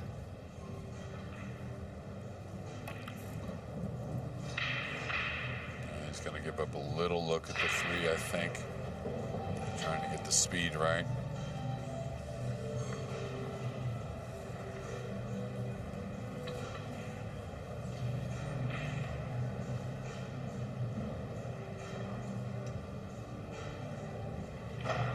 May go for this bank with speed.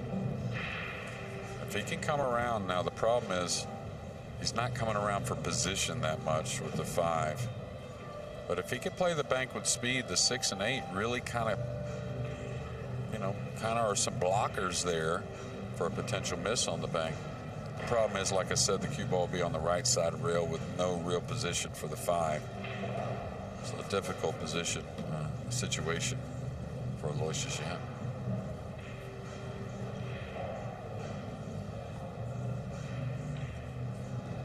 Another result, Naoki Oi has defeated Emil Andre Gangflo of Norway 11-4, and he will now play Woo Kun Lin in the last 32.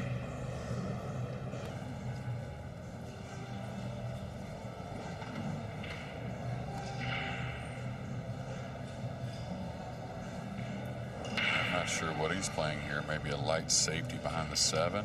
Maybe he's banking it.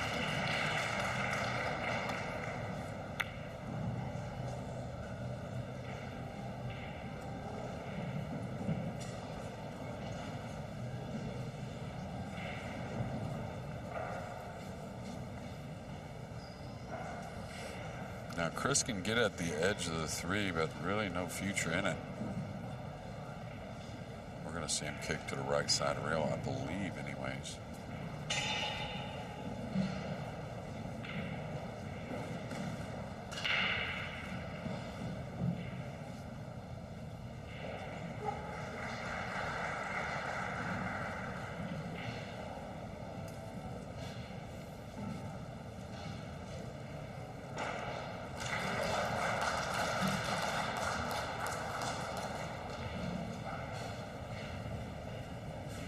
On table 2, the hammer is being applied by the Iceman, Albin Auschen. He made a slow start, but boy, he's making up for it now.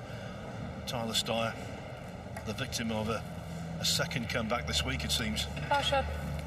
Yeah, and during this comeback, early in the comeback for Albin, I saw Tyler at the table a bit here and there. Maybe don't know what the situations were at all times, but here the last several racks, I haven't seen him at the table as much. So maybe made a couple mistakes to get some of this going, but a lot of Albin Auschen in the last 20, 30 minutes.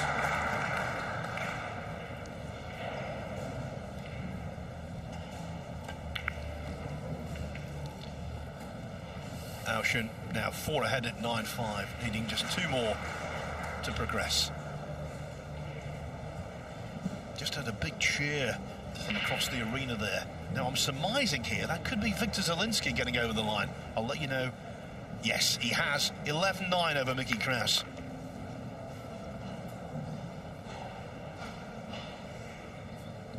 And by the way, Eagle Eye Jason Shaw, he was dog-tired here the other day. He's full of beans on table 15 at the moment. He's 4-0 up on Bessar Spahiu in no time. Yeah, and he looks so much better physically. You can see it in the face, and just good to see that he got through after a long Derby City Classic and a trip over.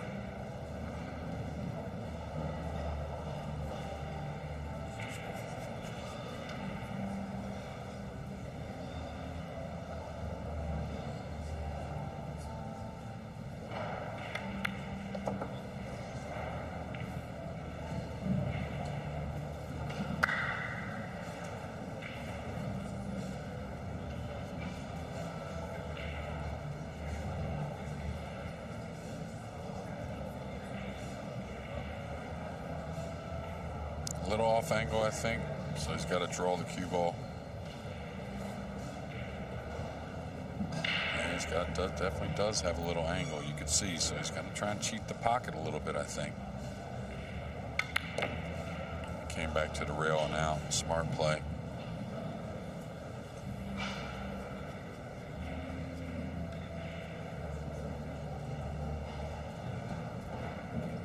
Another Polish player.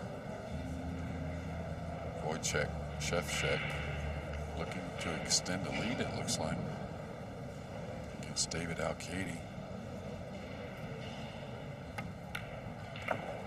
And here there is no lead at all. For the 4th time in the match, it is going to be all square at 2-2, 3-3, 6-6, and now 7-7. A little earlier, the Philippines were delighted when Johan Chua defeated Nick Vandenberg 11-5. Johan playing like a symphony orchestra. Johan Chua 11-5 over Nick Vandenberg. You're through to the final 32. How's it feel? I'm very happy. I'm happy with my performance for the first match today. How are you breaking with this cup break? I'm not breaking that good, but I'm trying to figure it out and looking for the better players like Shane or a lot of good players who knows how to break. So I'm looking for them. So I'm adapting. Your friend is playing right now, James Aranas. Will you go and watch him, or will you stay away from it just to prepare for your next match? I was watching him, and if I'm feeling nervous, then I'm just gonna walk away. But now, right now, they have a tight match, like 7-7 before I just came here. What would it mean to you to pick up a world 9-ball title after so many great Filipinos have picked up this trophy? it would mean a lot. It would mean a world to me. So I'm just not pressuring myself. I'm just enjoying the game, and one day my time will come. Johan, get yourself off, get prepared, get practicing. We'll see you in the final 32. Thank you so much, Kurt. Chewer through, so also is Lars Kukherm, who's defeated Gerson Martinez 11-8, the German, playing some very nice pool. Not very well known on the international scene, but showing he feels right at home. Well, I talked to him last night. I haven't seen him play since 2018 on the Euro Tour, and man, he sure has improved his game. And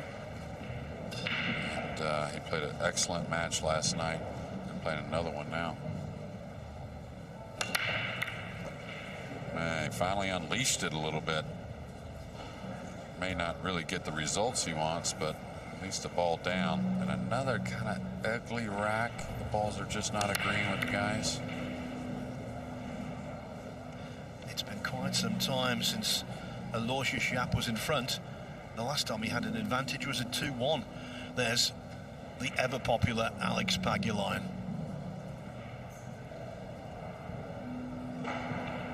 Yeah, they always say the smallest guy in pool with the biggest heart.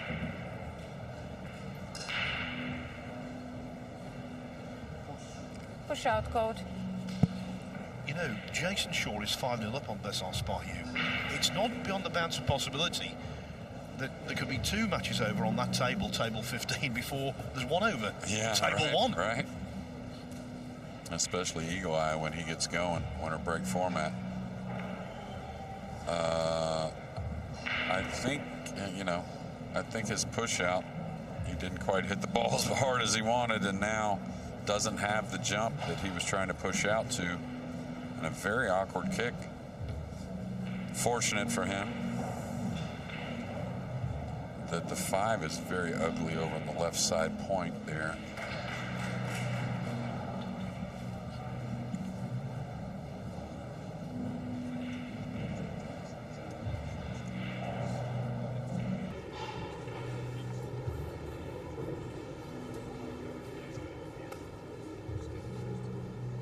I tell you, if he doesn't hit this, I wouldn't doubt Chris plays a 2-9 combination off that 5 in the side.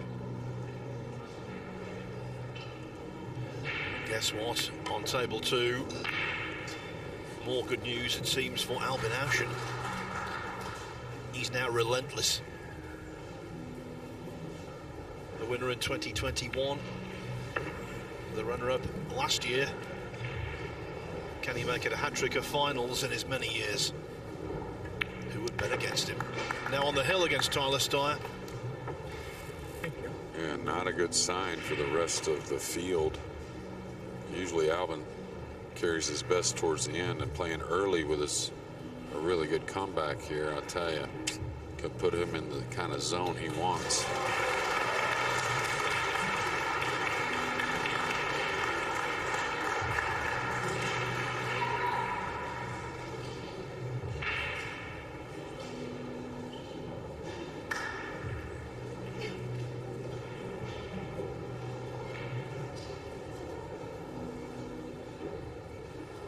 Looks like he's got a piece of this 2-ball. Of course, the cue ball should run into a piece of the 9 as well, so not sure what he's going to really play here. Awkward situation. He doesn't seem too unsettled with it. Oh, he's got quite a bit of this ball. I thought he was a little thinner. So it looks like he should be able to play some type of safety.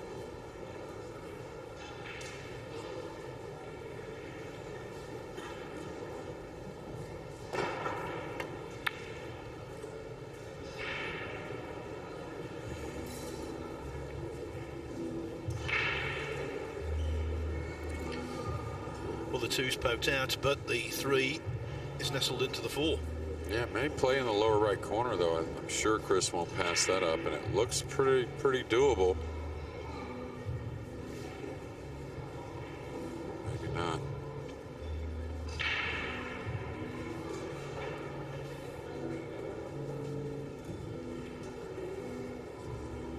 Another Polish winner to tell you about.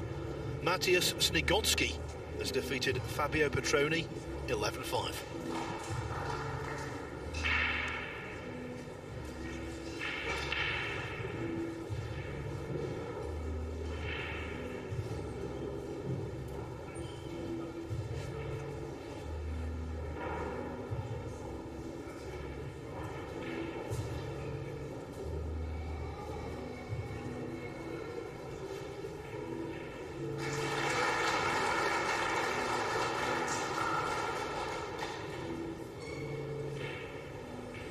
Chris looking to attack, really worked the cue ball over on the short side of the 3, I think, and now maybe thinking twice about it. We'll see.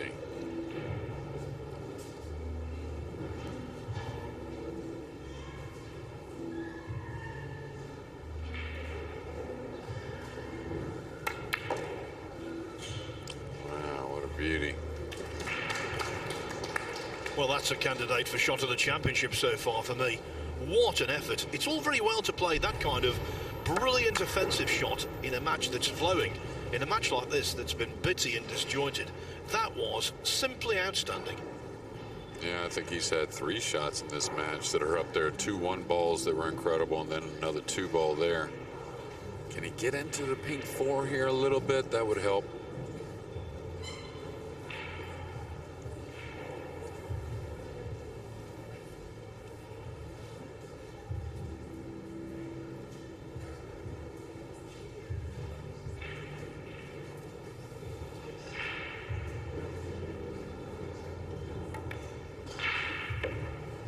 Let up on it just a little bit. He wanted to get a little more of a cut at that ball, I believe.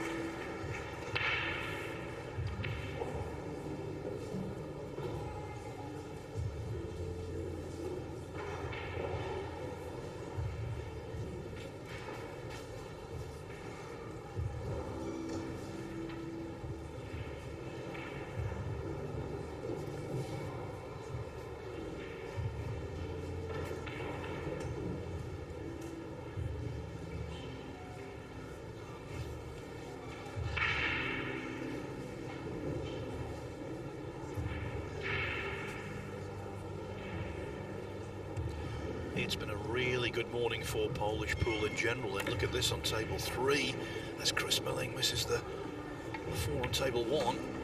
Wojciech Szewczyk is about to go to the hill, maybe against David Al-Qaedi. The 8 doing him no favours, of course, where it is.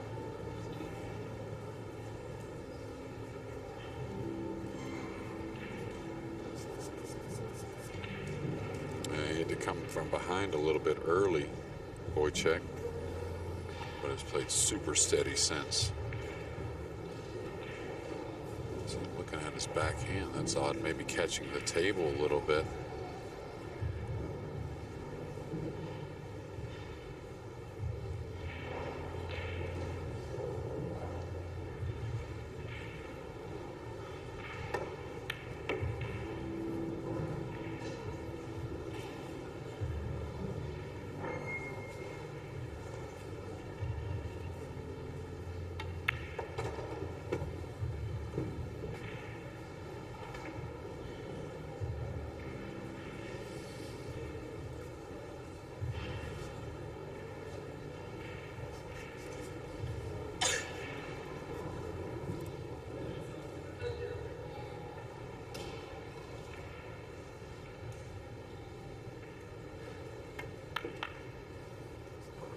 You can feel the tension on both tables, particularly on table 3, which is encircled by spectators, all willing on their man, Szewczyk. Well, there's a few, of course, many of the Polish players are going to get the support, but a big name he's trying to take down right there in David Al-Qaedi. On the hill at 10-7. Al-Qaedi, member of the winning Mosconi Cup team in December in Las Vegas, now finds himself living dangerously.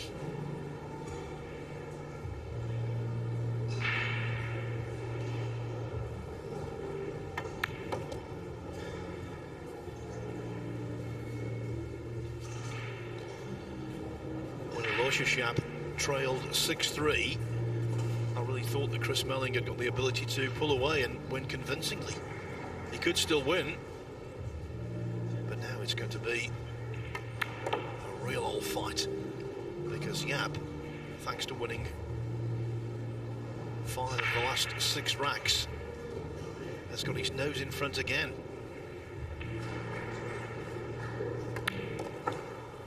Aloysius Yapp wins the rack.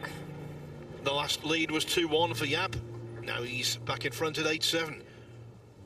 It's always good news, I think, when Naoki Oi remains in any tournament, especially the Nineball Championship. And through beating Emil Andre Gangflo, 11-4, finishing off really well. Powerful in the last half of the match. He's through to the last 32.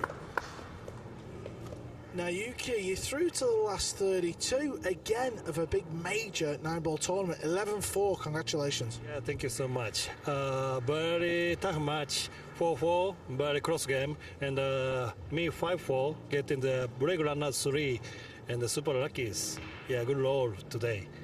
You always say you're lucky, but you're a serious player. Yeah, me, serious player, I know, yeah.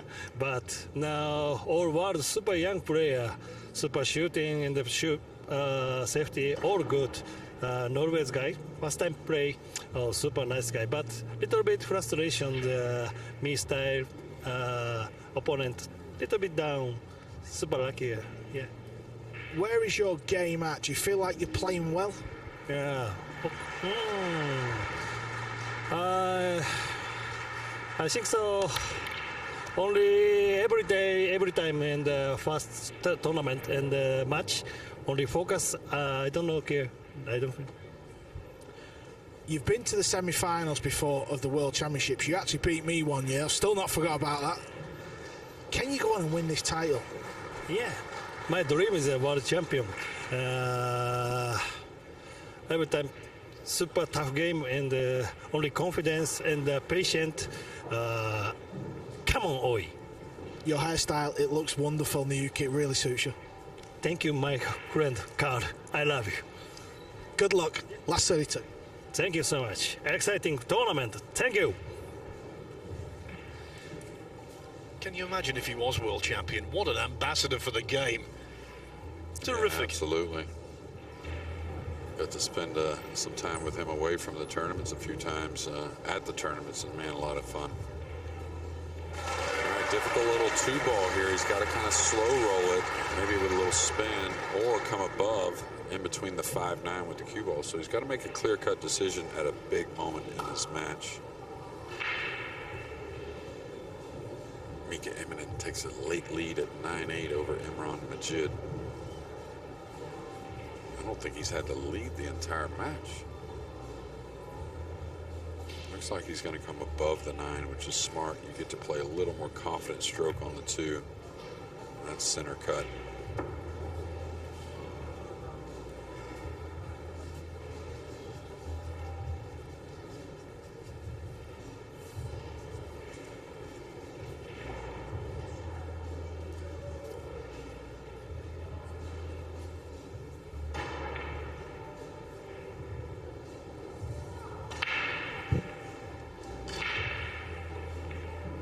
Watch out for the 8 as he swings the ball here. He let up a little bit on the downswing, and he's going to end up thin on this. And I think the 8 had him a little worried there. Sometimes you kind of guide it when you have a problem in the future there, maybe getting over the ball or behind it. Just got to trust that ability. Does have a decent safety coming off the right side of the pink 4, maybe drifting the cue ball up towards and behind the 7.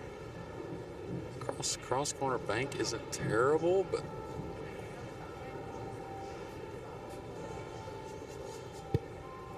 and there was our Jeremy getting all excited about the possibility of a break and run out. Yeah, and the problem with this is if you're trying to contain the 4 a little on the safety, you're kind of coming one rail towards that upper right corner. So he's going to have to use a little talent here. Now he's looking at the cross corner bank. And I would think about this. It's a type of bank that, of course, could go long on you. That's the problem. But again, it's not the type that wants to hang up.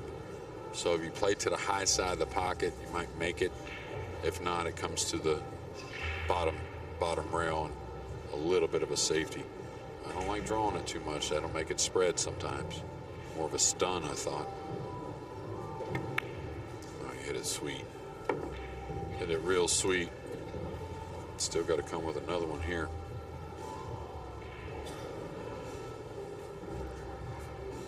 Calculated that pretty perfectly.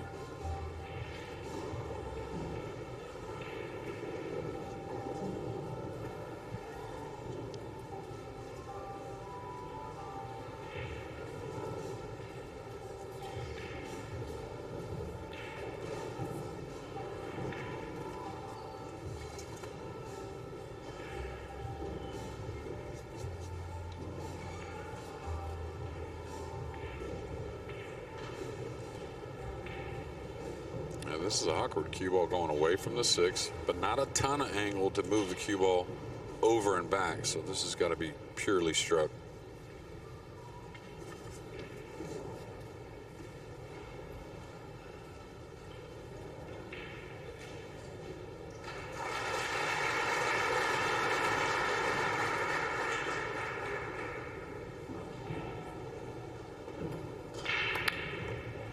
And that was always going to be tough.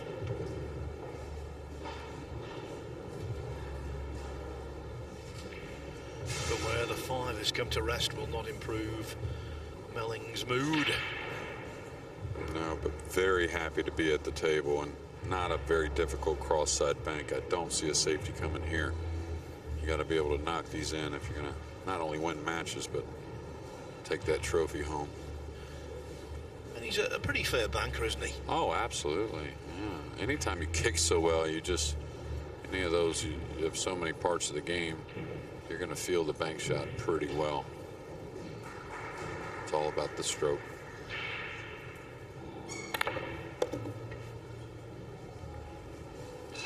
Thwack into the back of the pocket. Could that be a turning point, the missed 5?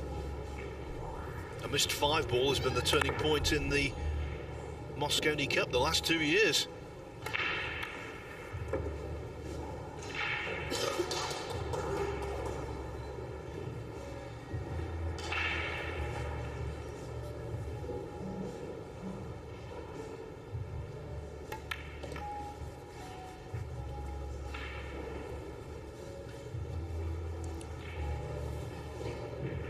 Just a little draw to kill the cue ball.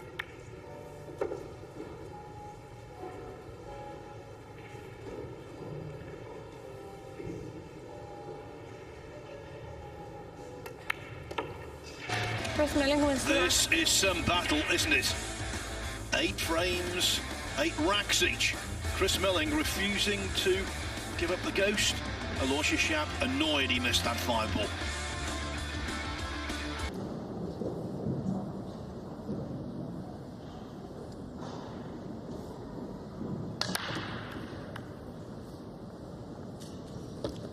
Well, the 2's in, and so is the 6. You know, at the start, we were saying how difficult it was to predict the winner. I think it's exactly the same now as it was right before a ball was potted.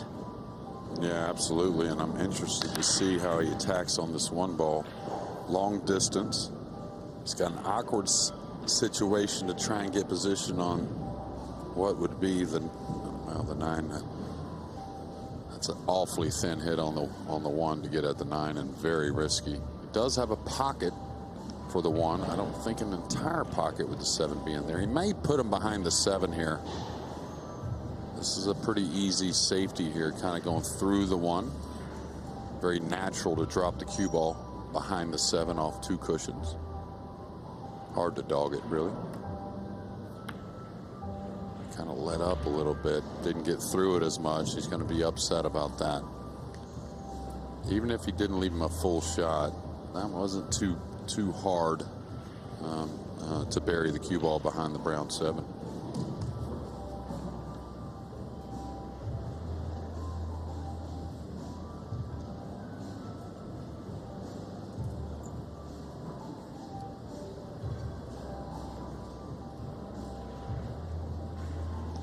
This match in progress now for fast approaching 3 hours.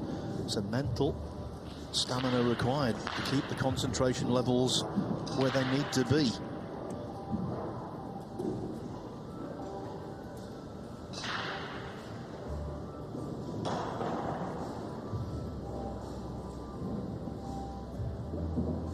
They obviously can't pocket the one on the side, so I'm trying to figure out some type of safety here. Well, maybe he can. I thought he was cut off this ball. He could make it with a little left spin. Nice shot there from Yapp. And when nerves are high, when you have to use like a level masse to swerve around a ball, it's one of the touchier shots.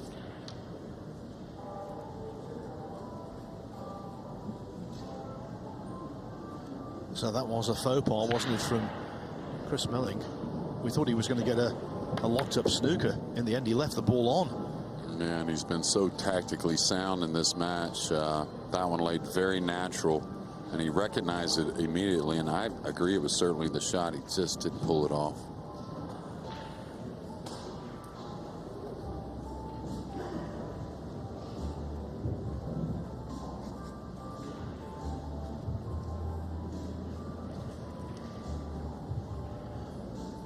Tell you on table 3 in a few moments' time we might have an explosion of noise much like that.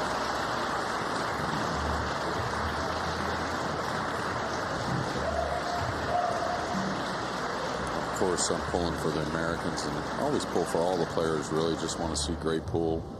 Really like pretty much all of them, all the players, but I certainly want to carry some of the Polish contingent into the weekend and see how loud these crowds get.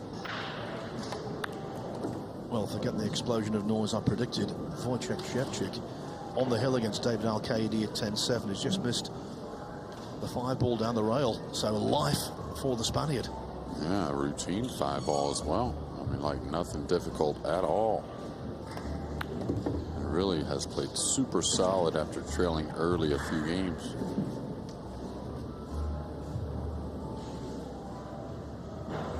I'll tell you, David missed a very easy 2-ball in this rack that looked like that was the end of his tournament. And he's not the type of guy to wake up from the dead. I'll tell you, that happened twice at the Moscone this past December, and it was some big turning points. Aloysius Yapp wins the rack. So Yapp is back in front again by the odd rack. It was 8-7, now it's 9-8, inching towards the winning line. Another tight match earlier on today involved the young Polish player Viktor Zielinski. This contest ebbed and flowed, but in the end the 22-year-old cartography student came through 11-9 against Mickey Kraus. I think he's the best hope for an overall Polish victory, and afterwards we got his thoughts. Victor, well done. We're seeing a lot of close matches. This was another one. Tell us about the match from your point of view.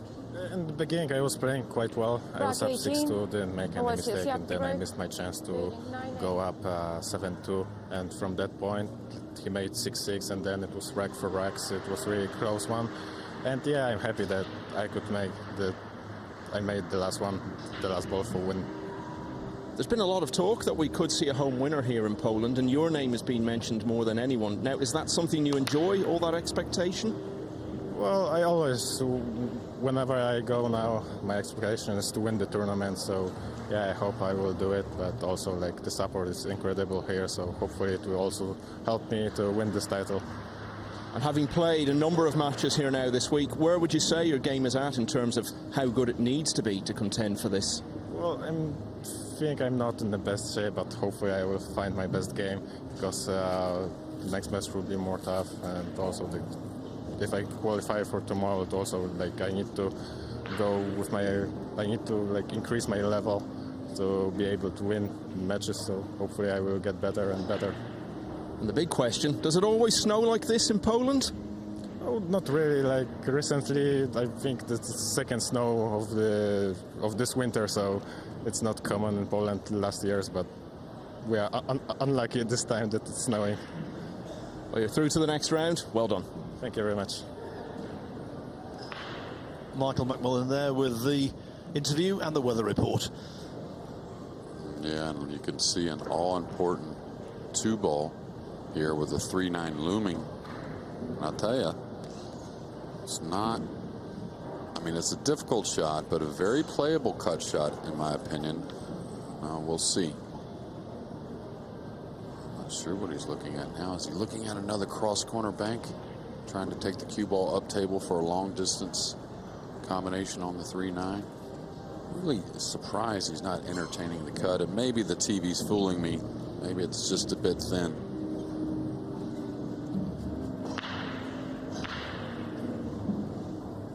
I'll tell you here, what's he doing here? He's playing the 2 cross side and coming across the 9. Maybe an early winner here. Yeah, like that. That was great imagination and great execution. Jeremy called it. He delivered. He's on the hill, just like that. Aloysius Yapp leads Chris Melling by 10 racks to 8. That was superb. And a rare little fist pump from Aloysius Yapp, and he recognized that late pretty natural percentages were on his side to get at least one of them down. And meanwhile, he made them both. Now, Yapp's feeling good. I can tell you Tyler Steyer isn't.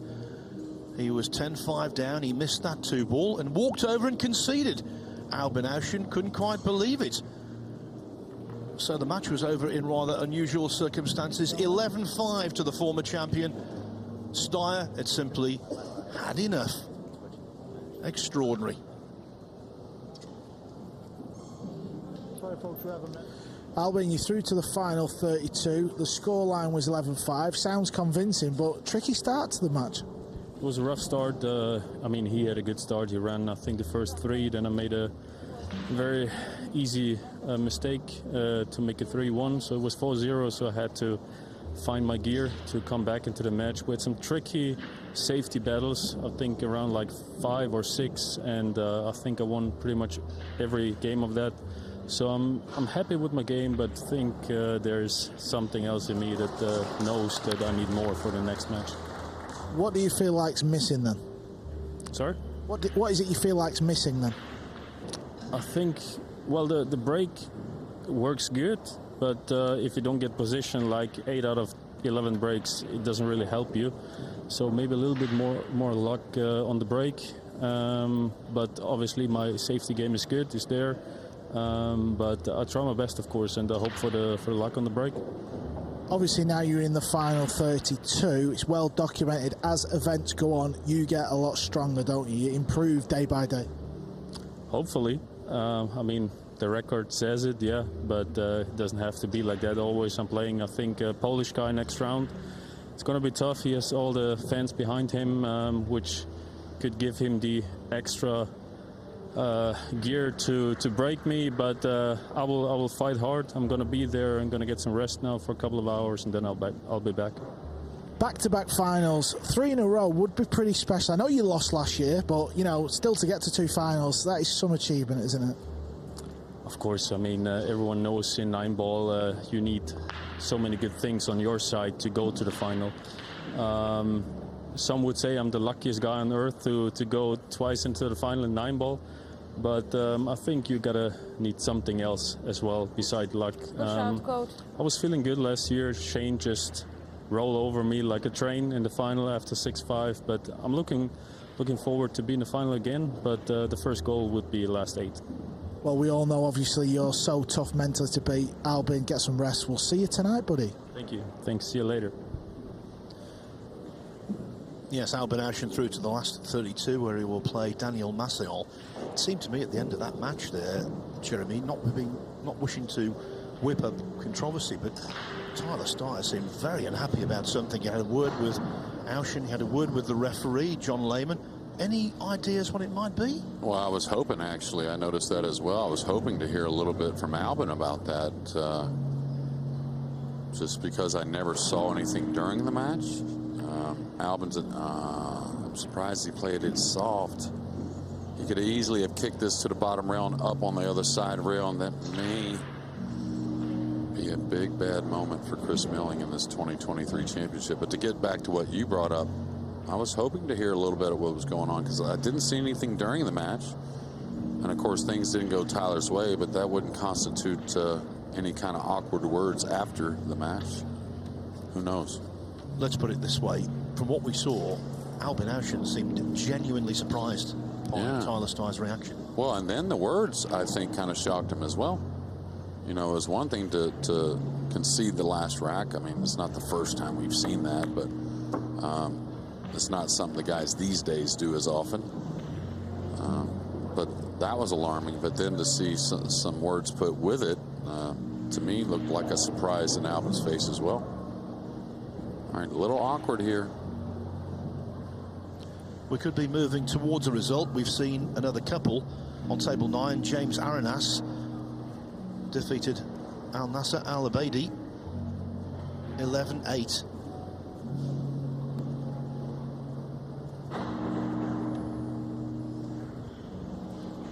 And the big cheer you heard a couple of racks ago, that was Sebastian Batkovsky on table 7 beating Francesco Candela 11-8 from well behind. 7-3 down, I believe.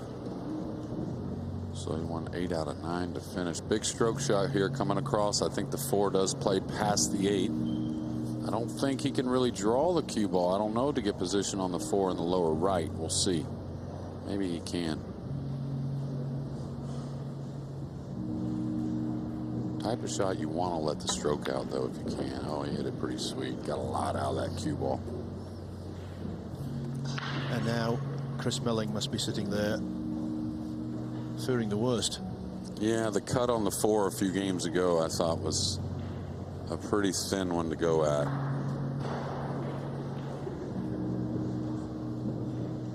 Okay, Yapp is saying, do I want to hold the ball here and take the cut on the 5? Do I want to go forward and get a little better?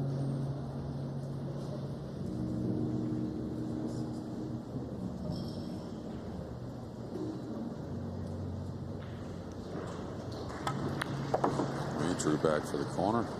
Didn't want to take on that side pocket.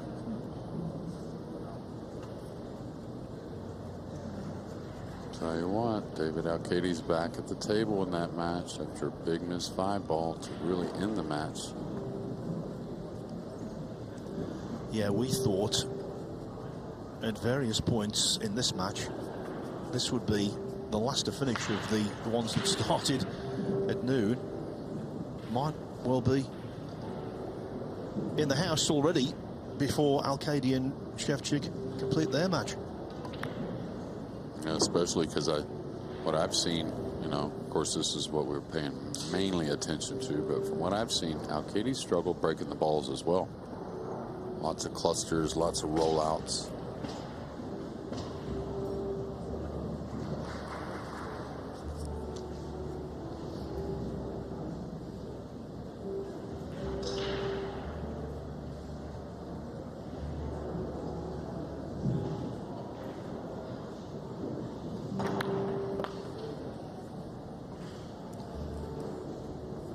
Wants a little angle.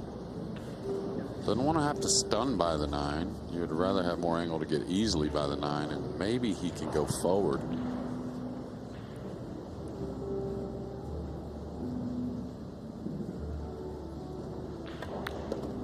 He did stun by, but this is going to be an awkward stretch for the lefty, I think.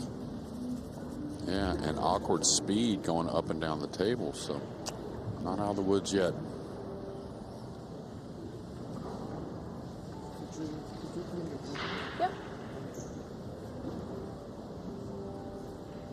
Wojciech Shevchik has just surrendered ball in hand to David Alcadi, which, you know what that means.